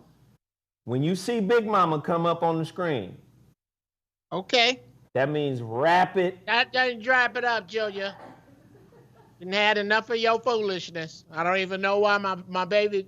That's about my baby's grace. He even put a hole in the show for this ignorant shit. All right, here we go, Geoff. Time to go. Okay. Here you go, Geoff Brown. Are you gonna give me a subject? No, this your rant. Whoa. Okay, whoa. You said that you were going to we were going to do this subject and then the next subject, and I would decide, depending upon the next subject, what I was going to rant on, whether it was better than this previous subject. I remember that. This is amazing. Now, we're supposed to be into the next subject right now, Lord. Let me just say this. Because I can't rant right now. Let me just say this. Because I set my mind. Let me clear this shit up right now. The ZoWhat Show started July the 12th, 2012. Okay. 8 years ago, Geoff was told, you gonna rant. You get 3 minutes to rant. Yes. Invented by Geoff Brown. No. Let me finish. ZoWhat. Hold on. Geoff Brown creates his own rants. He has shit he wants to rant about. That was the whole thing. Geoff, you rant about what the fuck you want to talk about. But no. In the history of this show, have I ever given Geoff something to rant about? May I be allowed to address that? oh my God. This nigga here. May I be allowed to address that? Oh. I don't know if you remember this. Perhaps you don't. Perhaps it is you that should start smoking weed. Because not 5 minutes ago, I said the topic that I just talked about with regard to Will and Jada's kids. I said, man, can I make this the rant? This is what I remember hearing you say. No, Geoff Brown, because you're going to want to rant on the next subject. That's true. Said, okay, I said that, Geoff. Okay, I will respond that. to you, and then we will hear the next subject, and I will decide. I will rant on the next subject, but I will tell you, in my opinion, which is better. Do you remember that? That's right. I did so say where that. should we be right now? So what we should be talking about, Geoff, is the main story for this show. Which is? I mean, you read the motherfucking chat, right? I see you reading the chat. Yeah, I'm checking the chat out. The main out. story for this show is on your motherfucking screen, Geoff. Yes. That's what your rant gonna be about? Sure. By default, this is what my rant will be about. Wait, hold on. Let me stop you. Because last week, you didn't know what the fuck. You had to sit and watch a video. Are you hip to what the fuck is going on with Q? Yes. Because last week, when we did the motherfucking Bill Burr piece, you had to put your shit on mute and watch the Bill Burr monologue because you had no idea what the fuck was going on. I had no idea and then the rant became my opinion. That's what it always is. No, you're supposed to be writing these shits out, Geoff. About Ice Cube, and I don't think I'm wrong. All right. And it is different. These two niggas about to go set some shit on fire. Okay, no, first off, the nigga on the left is trying to talk the nigga on the right out of socking him in the eye. This nigga on the left, at this stage of the game, what was I, 12? 12. No, I think I was 13 right there. I was 13. I had just started taking karate right there. Yeah, this nigga did not want to fight. This nigga right here, look. All right, let's just come over, play Monopoly. I'll show you some strategies. All right, so Geoff, I'm going to set you up. Ice Cube. Right? Where you at? I know you've seen, he was on Roland Martin. Sure. He was on CNN. He was on Tone Talks. He was on a whole bunch of different media outlets kind of quelling, the backlash that he was getting. Right. He got a lot of backlash because the Trump people put out a tweet basically thanking him for his participation in the $500 billion platinum plan that Trump's team put out. And, a lot of people been calling him a coon, going in on the brother. Geoff? Yeah? Your thoughts, brother. Okay. I actually thought that you would give your thoughts and I would not during your rant. Oh, not for my rant? All right. Okay. Well, ready? On the mark. And go, Geoff. No, shit, not that yet. weed got him fucked up over there. Let my screen go black. I got to put my code back in. All right. Oh, shit. You ready? On the mark.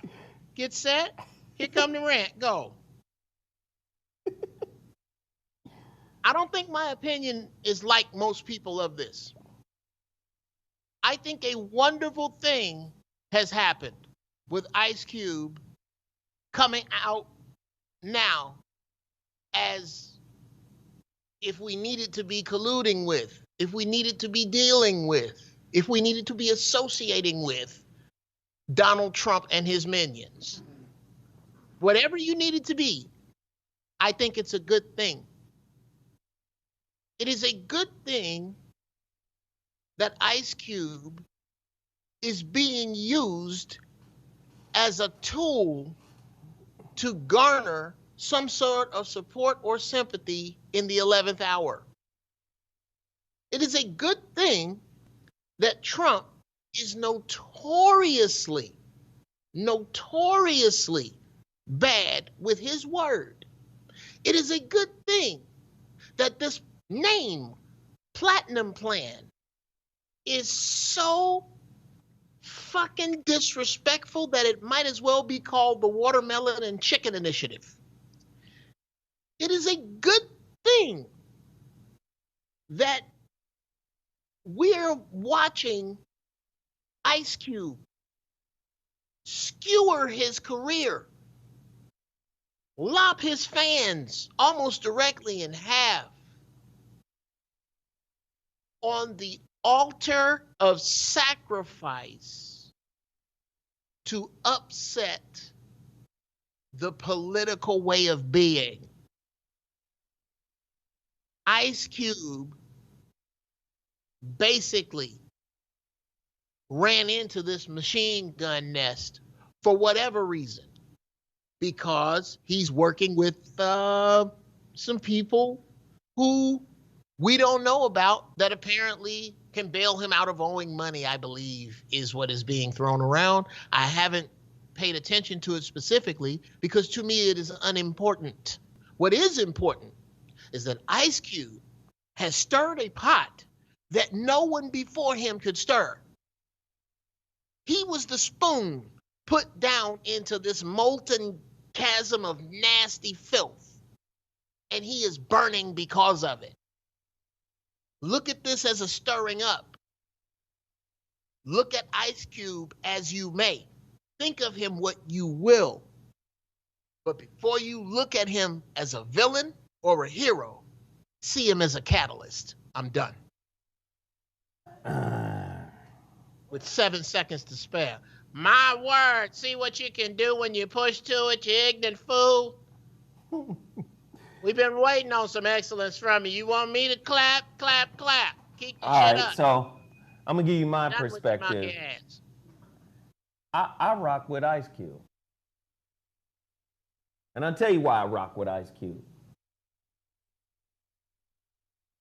Ice Cube was not being used. Ice Cube was trying to use his massive platform to try to get some kind of traction. Ice Cube went to the Democrats first. They said, yo, this is a good idea, but we'll get with y'all after the election. Then he went to the Republican. The Republican said, oh, all right, let's work with you. We like your contract with Black America. Now, if you've been following Tone Talks initially didn't like the contract with Black America. He thought it wasn't comprehensive enough. He thought it was coming from the perspective of a celebrity that had no real knowledge of what he was talking about with regards to putting together a contract for Black America. But Tone worked with Ice Cube and gave Ice Cube valuable information and upgraded his thought process on it. Now, the Trump administration decided to work with him. And yeah, they tried to use him too. That's why they hit you with the motherfucking tweet weeks after the shit came on. Weeks after it came out, they hit you with the tweet, thanks for supporting blah, blah, blah, blah, blah. They didn't do that on accident. They knew it was going to cause a ripple effect. This is why I've been preaching for years. Stay neutral. Did you know neutral is a choice too?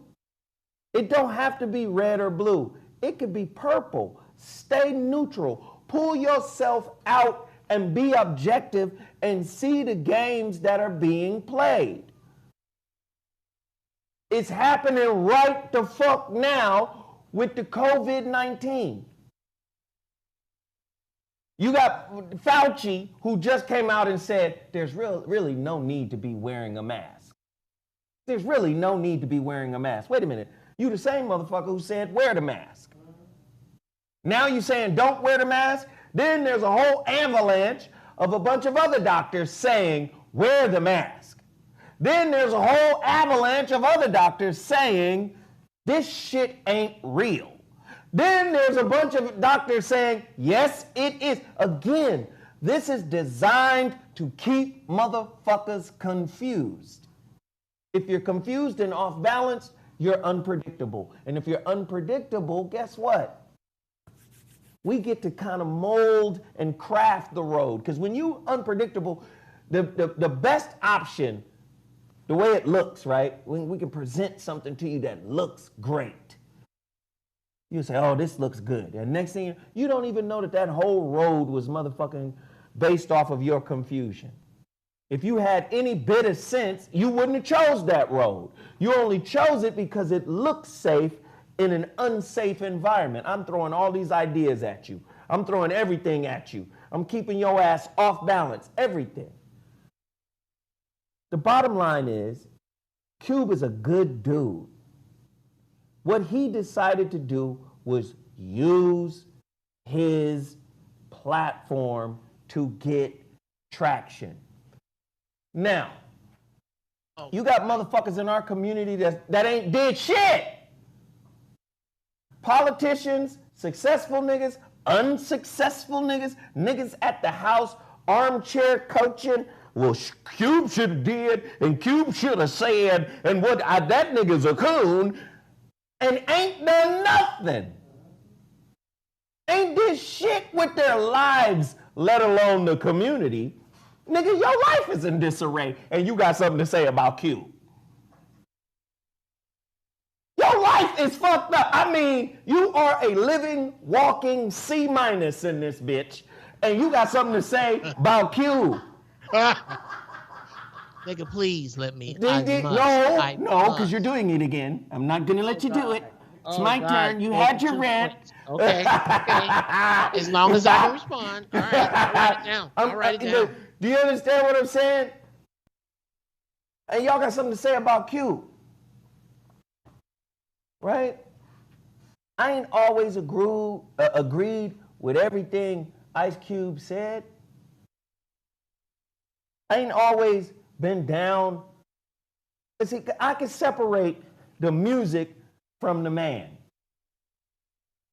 Right? I felt some kind of way when Ice Cube blew up and became this mega superstar. Honey, what was the kid? I was like, what the fuck? This motherfucking gangster right here. What happened? I ain't always agree with everything he did, but I sense sincerity in what he's doing now. Let me tell you something about black people in America. Pull up my picture of Caesar and Koba. This is Black America right here in a nutshell. The biggest critics of our own people is our own people. We are the critics. And we fall into one or two categories. Then I'm going to throw it to Geoff. Hit the like button, hit the share button. Everybody should be motherfucking supporting this shit right here because this shit about to get crazy. Sarah! Yeah, I know. I'm trying to find Sarah! Yeah, I'm trying to find it because I had put it down this morning and then it disappeared. Sarah, where is it? I need it now. So let me get back to the point. Is Cube 100% accurate with what he's trying to do? No. I always give this example too. In sports, the flagrant foul is based on intention. In all sports, if you watch boxing, an intentional foul, I'm trying to sock you in the nuts. That's an intentional foul. In football, I'm trying to take your knees out. That's an intentional. Sometimes you can't just judge the behavior, you got to judge the intent. What is Cube's intent? And like I said, Cube comes across to me as a genuine man trying to find a genuine solution by using his platform. Now, here are the two niggas that most niggas fall into the category of. And I would say niggas fall into the category of the ape on the right. I'd say the split is 95-5. 95 of the niggas you meet are the ape on the right, using the Planet of the Apes metaphor. That's Koba and Caesar. Right? Most niggas want to be Koba, but really scared to be Koba. Koba was a killer. Koba was a dog. Fuck these people. I'm finna kill these people. I'm finna get this work in. Caesar, on the other hand, started the movement.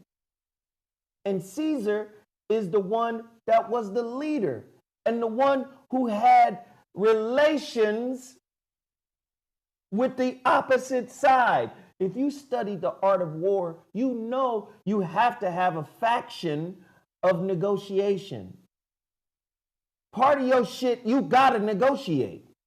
war isn't supposed to be perpetual. You have to be able to negotiate. There has to be a diplomatic portion of your war. War is a really, really big street fight. Do you get what I'm saying? Most niggas think they Koba. Most niggas don't have the heart of Koba. Most niggas don't have the rage of Koba. Most niggas don't have the follow through to do what is necessary that Koba has. I did not start this war. It was an ape named Koba.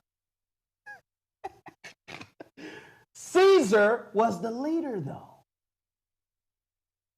And in order to lead, you have to have some level of diplomacy. Even the art of war teaches that.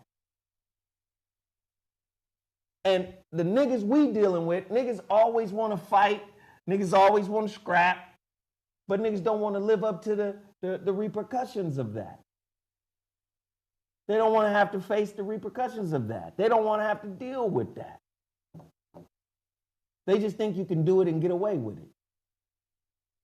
How in the fuck are we supposed to make any headway without any diplomacy? I'm just asking. Geoff, do you have an answer to that? How are we supposed to make any headway without any diplomacy? Level of diplomacy, absolutely. Okay. How does that happen, Geoff? I think we got off I think my sarcasm was missed. This is why I wanted to hear what you had to say. You want to fix it? And respond in a rant. So you're a rant mechanic? No, not going to fix it. I'm not going to get under the hood of your rant? Okay, I'll pull it. If need be, I'll pull it over. Go ahead. Let's be clear. There was a dude on a podcast that said the best day in America would be when all the brothers left the NBA and went over and played in the 303 league. Oh yeah, that guy was me. I love Ice Cube. Dude, my favorite on the West Coast from a political standpoint, from a rapping standpoint, Snoop Dogg, Jesus Christ. I love Cube. I appreciate what Cube has done. I've on purpose took the foul. Are we back? Did I glitch? Yeah. Okay. I purposely took the foul road to say the most foul thing that could possibly be said so that I could prove that it doesn't matter. All you did was bring up the other side of why it doesn't matter. What matters is that Q, I'll go deeper, Chuck D, let me find somebody else swinging that hard up there. What's the actor that left Grey's Anatomy? Green-eyed Isaiah dude. Washington. No. The green-eyed cat. Jesse Williams. These outspoken actors, had they done what they're doing now 20 years ago, wouldn't have been worth a pinch of puppy shit. Now, Ice Cube did what he had to do. He was the dude that would, yes, Ice Cube kamikazed into this discussion by ever even taking it up with the Republicans. Because when he did that, he knocked on their fucking door. Now, what the argument is, and no one would have an argument here if he was knocking on a smarter, more presidential door. If there was a Republican that was the mirror image of Barack Obama, but no, if you can imagine that. No, Geoff, no. Just from a social point, not from a political point. No, from Geoff. if there was a hear me out. If there was a Republican that had not grabbed him by the pussy, had not put kids in cages, had not said this shit, had not thrown paper towels at Puerto Ricans, all the shit that made Republicans leave the Republican Party, if there had been a leader who had followed that Ice Cube went to talk to about this, you would have no argument. The argument is this is a lying, thieving motherfucker amongst lying, thieving motherfuckers. No, Jeff. But somebody had to have this conversation, and Ice Cube had it. But I see what you're saying, Jeff, but you can't put that on this conversation, meaning, what if Kobe doesn't take the helicopter? He did, and that's what happened. Cube can't pick who's in office. Who's in office is in office. You're making my point. So You're making my point. All he did was just go. Thank you. You're making my point. That's it. He just went into the person. Dude, anybody who went to that person if Cube went with exactly what the Democrats have in mind to Donald Trump at all, there is no plan he could have went to Donald Trump with that black people would have accepted, because black people do not accept any meetings with Donald Trump, and they are wise to do so. However, that meeting must occur. If you believe in politics at all, that meeting must occur, and he was just the dude driving the truck of dynamite. That's what I'm saying. I'm just going based off of what the man said on multiple platforms. CNN with Cuomo, Roland Martin, Antonio Moore. Those are the three that I saw. And basically he said quite simply and succinctly, I work with anybody that's willing to work with us. I don't have a preference. Right. Our people Somebody needs to say that now. Right?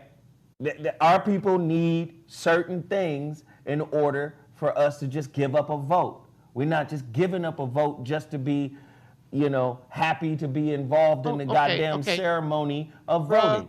Again. Bruh, please, I must address something in the chat room. While I'm talking, Jeff, every time I'm talking. Yes, sir. I apologize. Every single I apologize. time I'm talking. All right.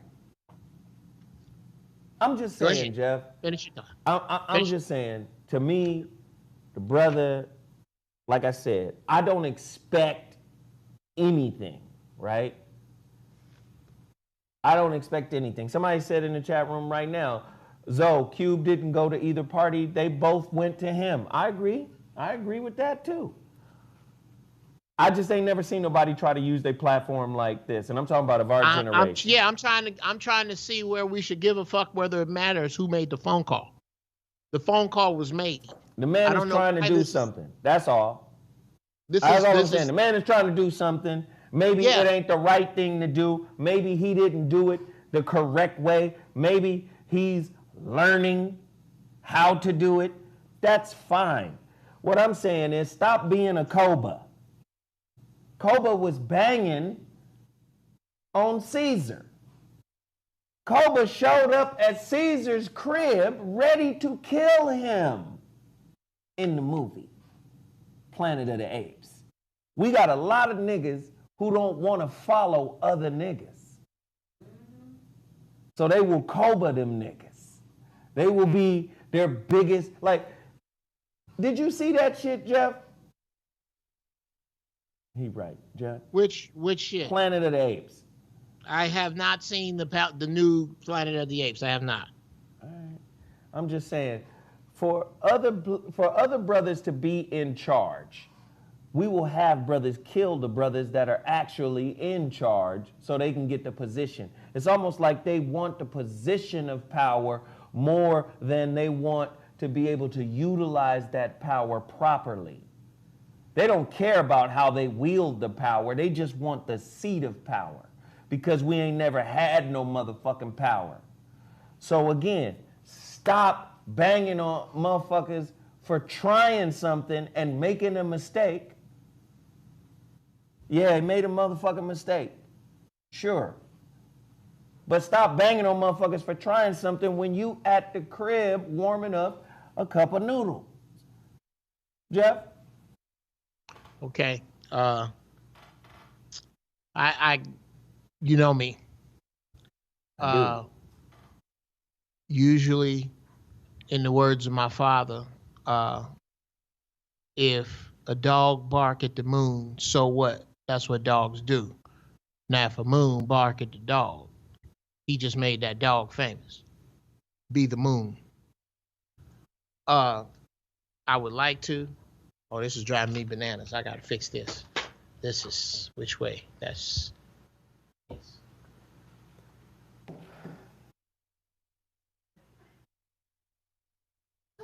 There we go. All right. Yeah. Oh. I'm sitting on my shit. I got to get on some monkey ass in the chat room. If you knock on my door, I'm gonna answer. Okay, not about me being wrong, but about my character.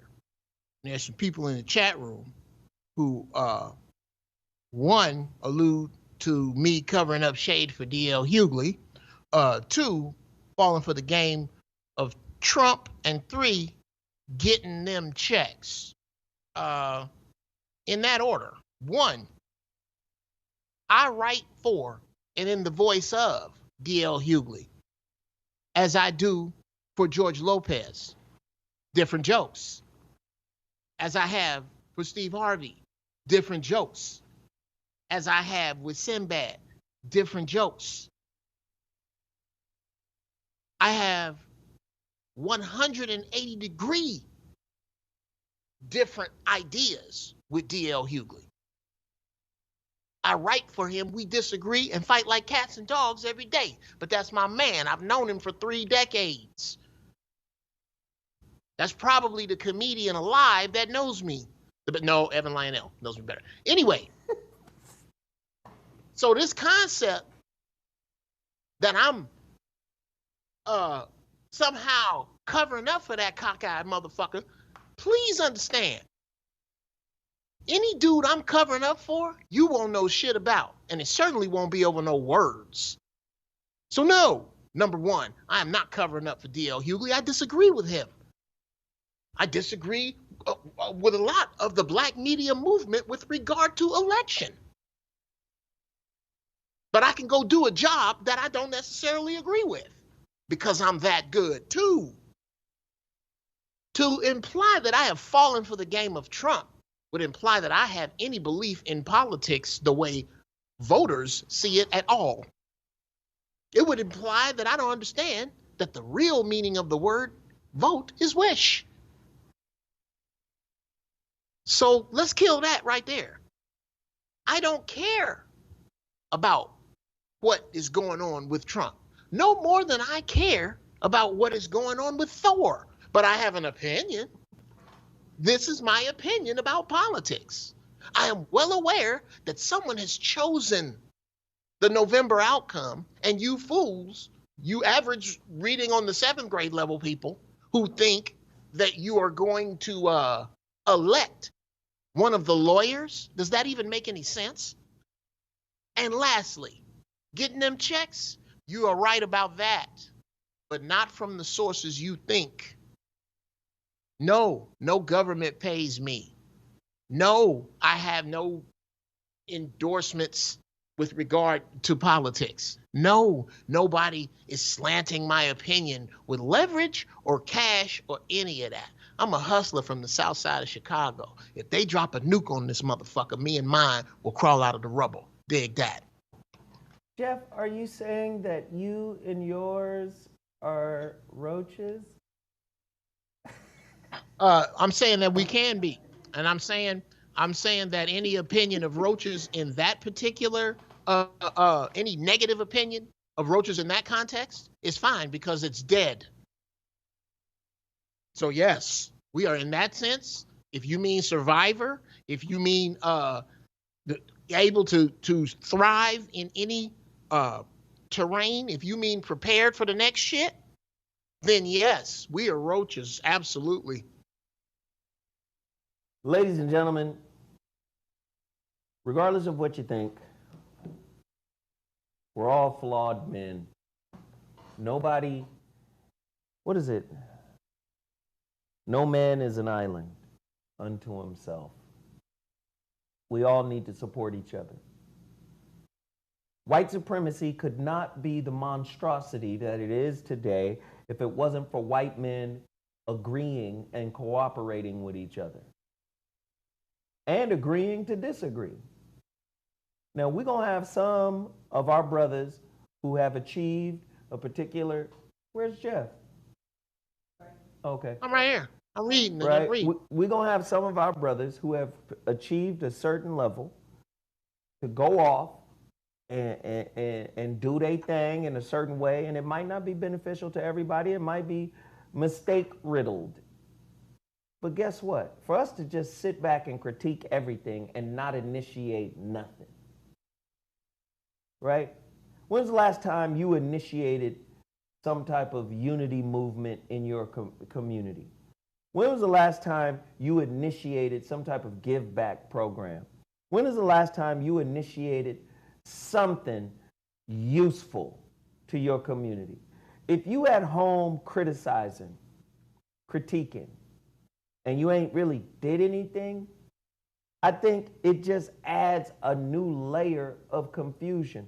Now, we live in the time of the opinion, and we should change it to the time of the asshole, because opinions are like assholes. That means everybody has one and everybody gets to shit out their mouth with no real substantive backing or undergirding in whatever it is that they're talking about. Everybody gets to talk. Everybody's got a profile. Everybody's got a platform. Everybody's got a brand. Everybody gets to talk. The bottom line is, I see Cube as somebody who is undereducated in the field of politics, but who has weight, whether it be from the realm of celebrity. Okay, the brother hooked up with Tone. Tone has the information that can undergird Cube's platform. Do you understand? His celebrity platform.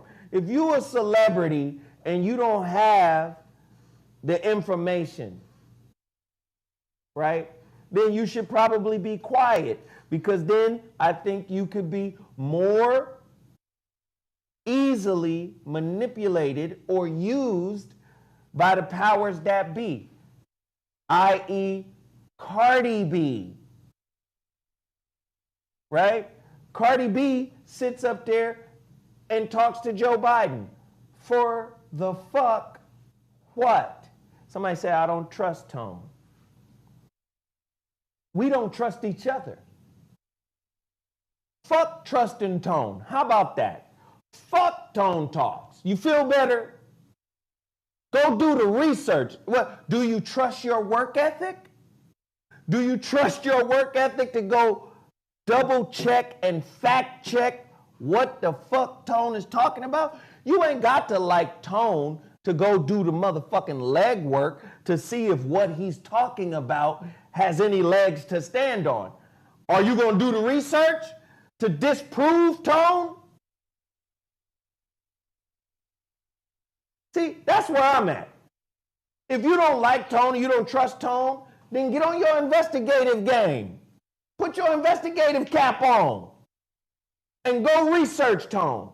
And if he on some fuck shit, prove it to yourself via your research, not via an opinion, not via someone else's perspective. Go see for yourself, unless you like most niggas who don't like reading. I don't trust Tone. I bet you if we did a voting poll right now and said, for all the niggas that don't trust Tone, how many of them read the 67-page paper that he did with Sandy Darity? I'm not caping for Tone. I'm caping for information. I cape for knowledge. I don't cape for people. Knowledge. This is why we fucked in the game today. Because most niggas are validators of personas, not a process. Most niggas are not involved in a process of self-discovery, let alone breaking down motherfucking politics, breaking down what niggas' policies are. What are Kamala's policies? What are Biden's policies? What are Trump's policies? Most motherfuckers have no idea what any of that shit is. It's a personality run for y'all. Fuck the messenger, I don't like him. That's part of the problem with our people. Ooh. We fuck with who we like. But just because you like them don't mean they're right for you. Doesn't mean they have your best interest. It doesn't mean any of that, but you like them.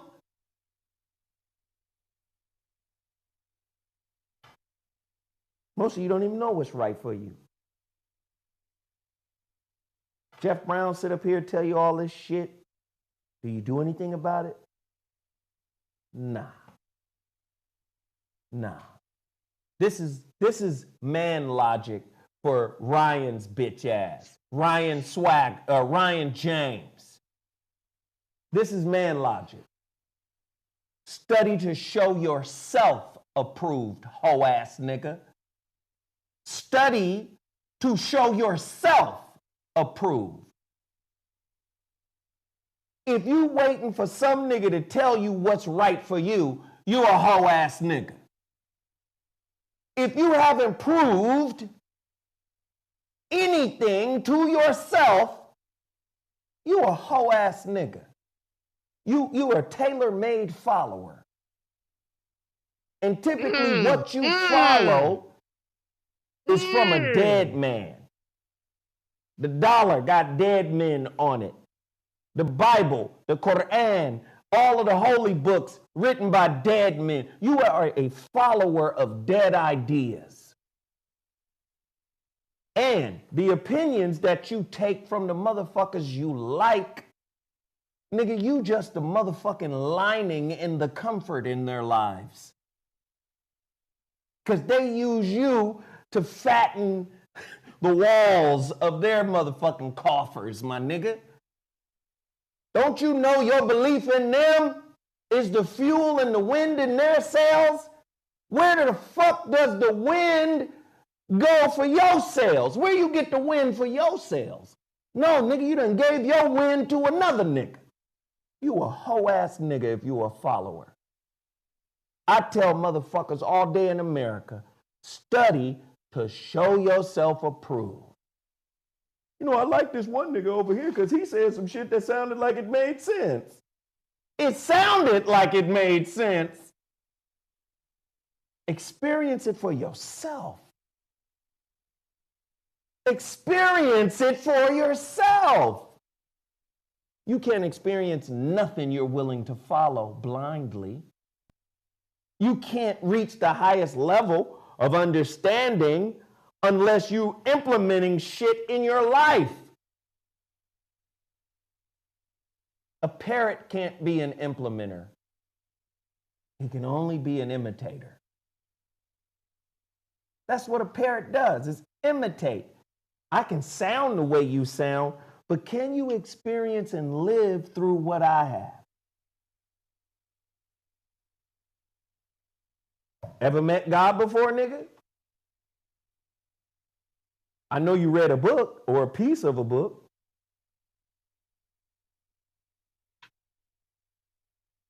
But have you ever met God? How the fuck you gonna meet God and you don't like you? You running from you. You trying to find a woman that's gonna complete you. It's a lot of hoes out here. It's a lot of motherfucking cobas. You want to be a Caesar. You want to run the world. You want to do right by yourself in the world. You got to find the truth of who it is you are. And if you don't do that, then what the fuck are you wasting time for? You don't get these minutes back. I'm just going to say it again, man. Ice Cube ain't perfect. He tried to do the right motherfucking thing. And did he do it right? Probably not. But just like all those motherfucking sisters who attacked the little gymnast for having her hair in the standard bun, niggas jumped out on Cube talking about he a coon. Come on, man. Y'all motherfuckers better stop attacking your motherfucking infantry. If we an army, or supposed to be an army, if we supposed to ride with each other, why the fuck do we keep self-imploding and attacking each other? Where's the friendly fire coming from, Geoff? Well, it's coming from these people. If you bring up like or don't like, trust or don't trust, without record in hand, without a track record of this individual in your hand, I already know who I'm talking to. I already know this dude is in the dark. This broad is clueless.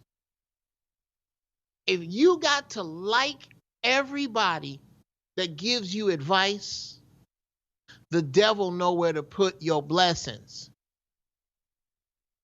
Behind everybody you don't like. That's where all your lessons are. Behind the people you don't like. Behind the things you don't like. That's what makes you a follower. A follower's book is full of facts that aren't his own, written by leaders that are not for anything but their exclusive own. A follower, that's that dude that's so proud to be a supervisor. His book is full of facts that aren't his own. What time you got to be here? What color you got to wear? Where your name tag supposed to be? 1/4 inch from the left breast up. Where the time cards go? If he lives for that shit, he lives for a set of facts that are not his own. And his life is formed for him by people who are only about their exclusive own. Let this motherfucker come in here drunk. We ain't gonna get him no counseling, he gone. Let this motherfucker keep coming in here late. If we phase out his department, he better find a place on his own. We ain't gonna look for one unless he's made a friend with somebody above him who we don't give a fuck about. They are the leaders. The true followers has a book of facts, and ain't none of them his. Watch them people. And I'm going to say this too. I'm going to say this right with you, Geoff. I'm an advocate for all my people, even the ones I disagree with. We need divergence of opinion. We need diversity in opinion. And we need to learn how to communicate when we disagree. Oh, yes. I gave Tone as an example. I don't agree with everything Tone says, but I know when we got some information that's solid, let's use that information. Shit.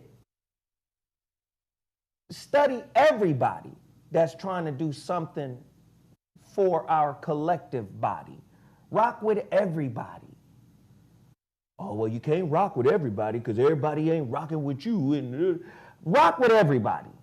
Fuck with everybody. If you got brothers over here talking about finance, fuck with them. If you got brothers over here talking about history and culture, fuck with them. If you got brothers over here talking about the wealth gap, fuck with them. If you got brothers over here, if you got sisters over here talking about how to heal black male and female relationships, fuck with them. If you got sisters talking about empowerment, fuck with them. Fuck with everybody that's doing something positive, that's doing something meaningful. Why you gotta have a favorite positive nigga to fuck with? Wow. You can hear some shit from a nigga you don't like and it be the truth, and the weakness in you will make you say, well, I'll agree once I hear the nigga I like say it. What? That's feminine. Can I be honest about it? That's whole shit. That's whole shit. That's whole shit. That's why. When a woman is done with you, she don't give a fuck what you got to say. Because she don't like you.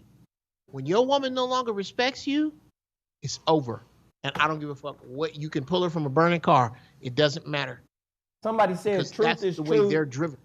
Geoff, tell me if you agree with this. Somebody said truth is truth regardless of the messenger.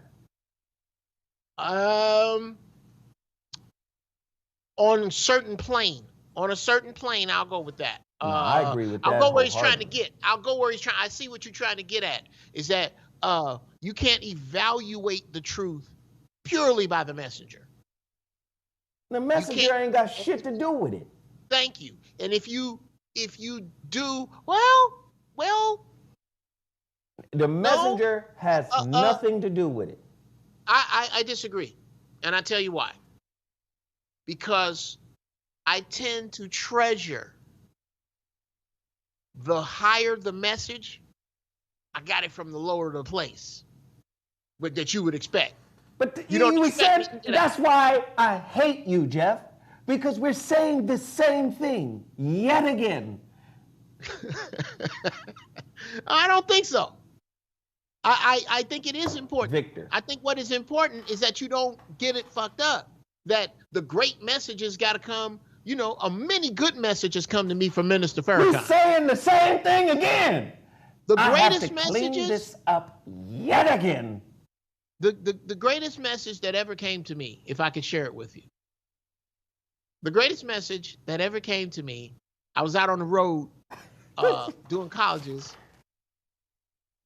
We talk about messages, nigga.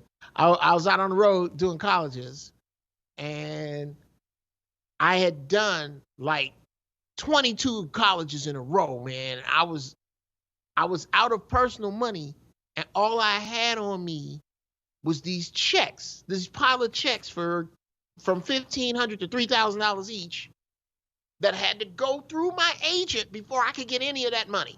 I couldn't get any of that money. So I'm out on the road in Austin, Texas.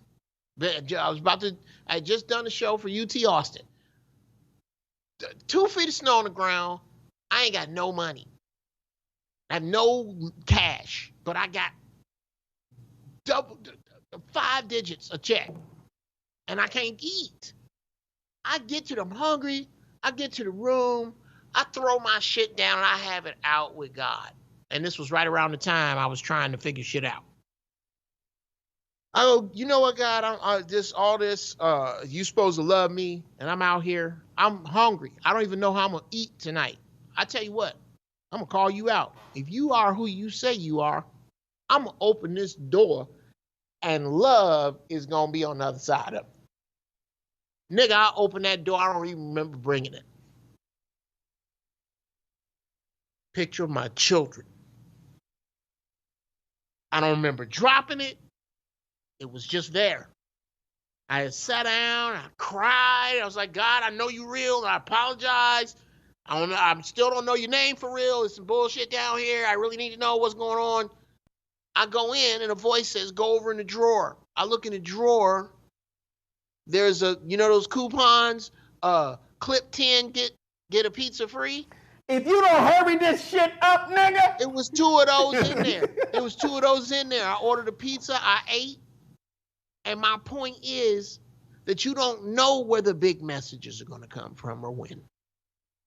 And you're going to miss them if you can't get them from homeless people. And you can't get them from liars. And you can't get them from thieves. And you can't get them. If they got to come from the perfect people, you're going to have to die before you get them, because that's where the perfect people are. I'm done.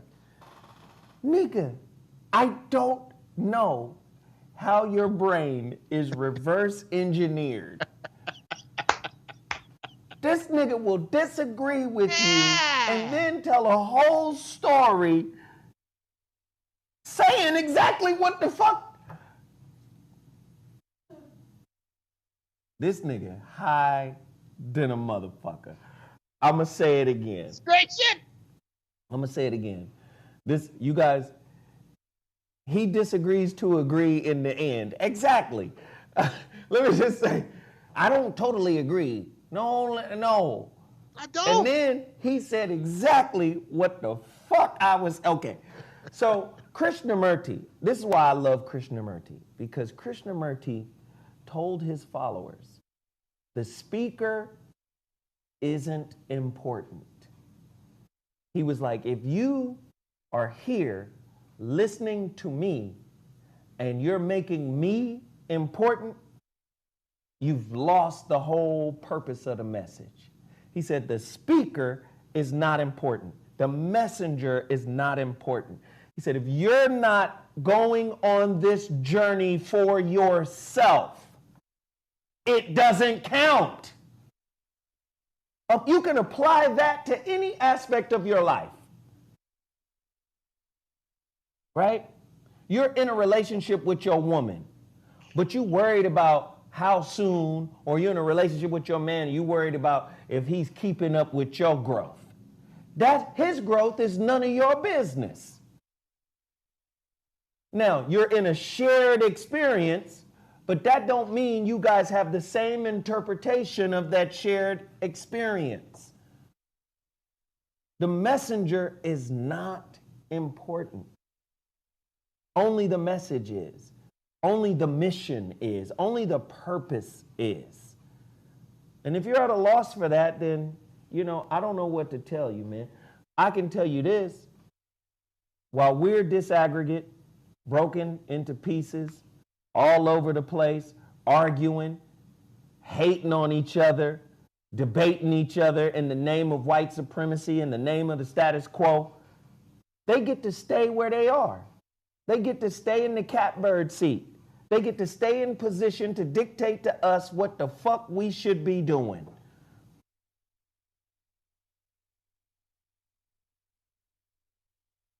I guarantee you, if Nick Saban was a black man who tested negative 3 times in a row, after testing positive for COVID, they still wouldn't have allowed his ass on the field.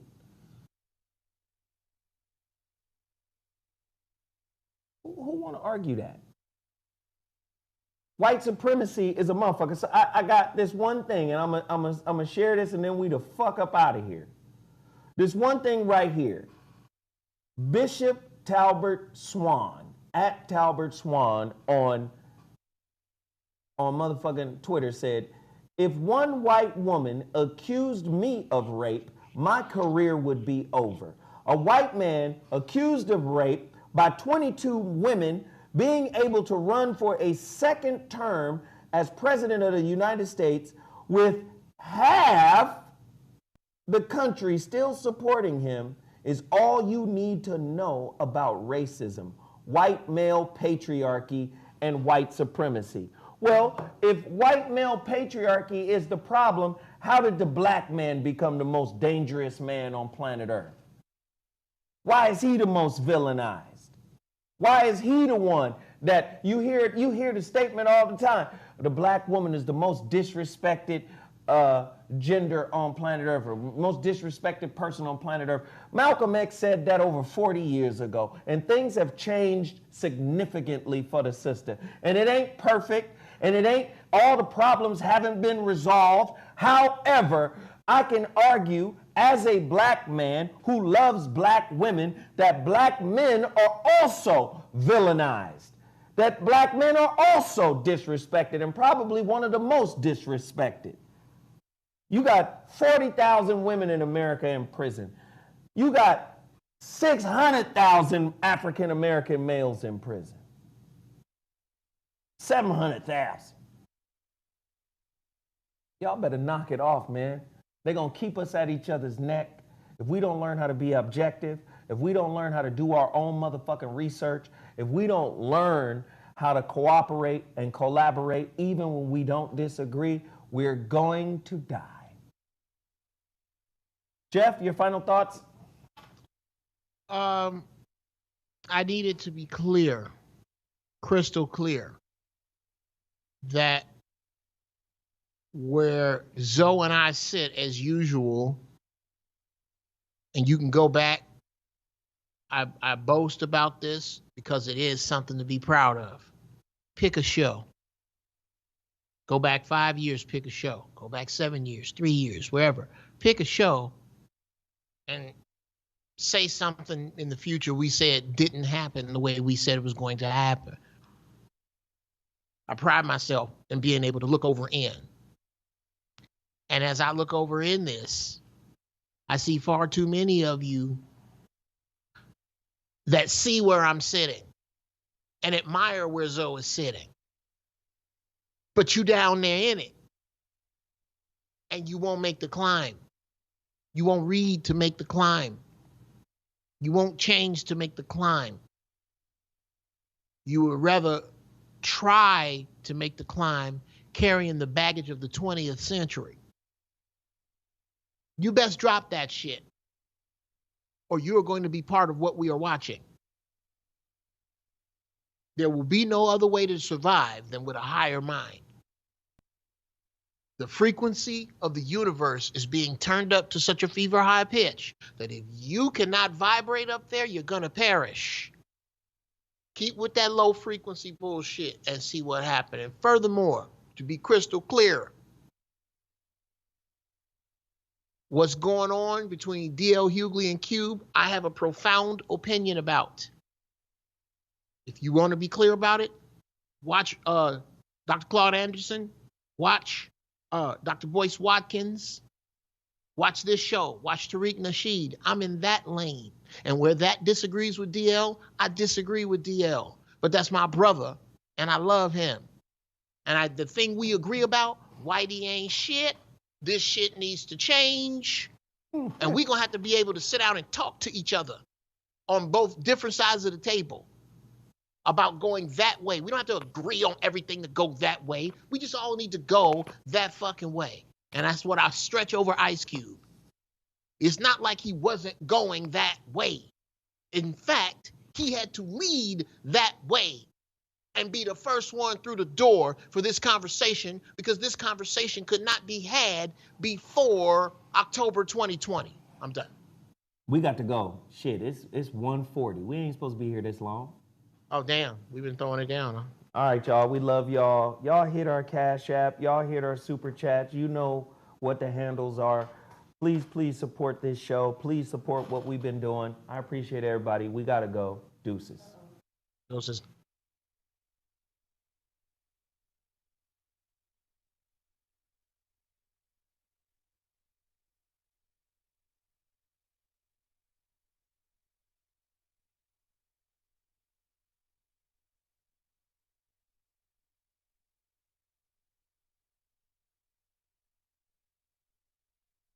Yeah, I'm still here.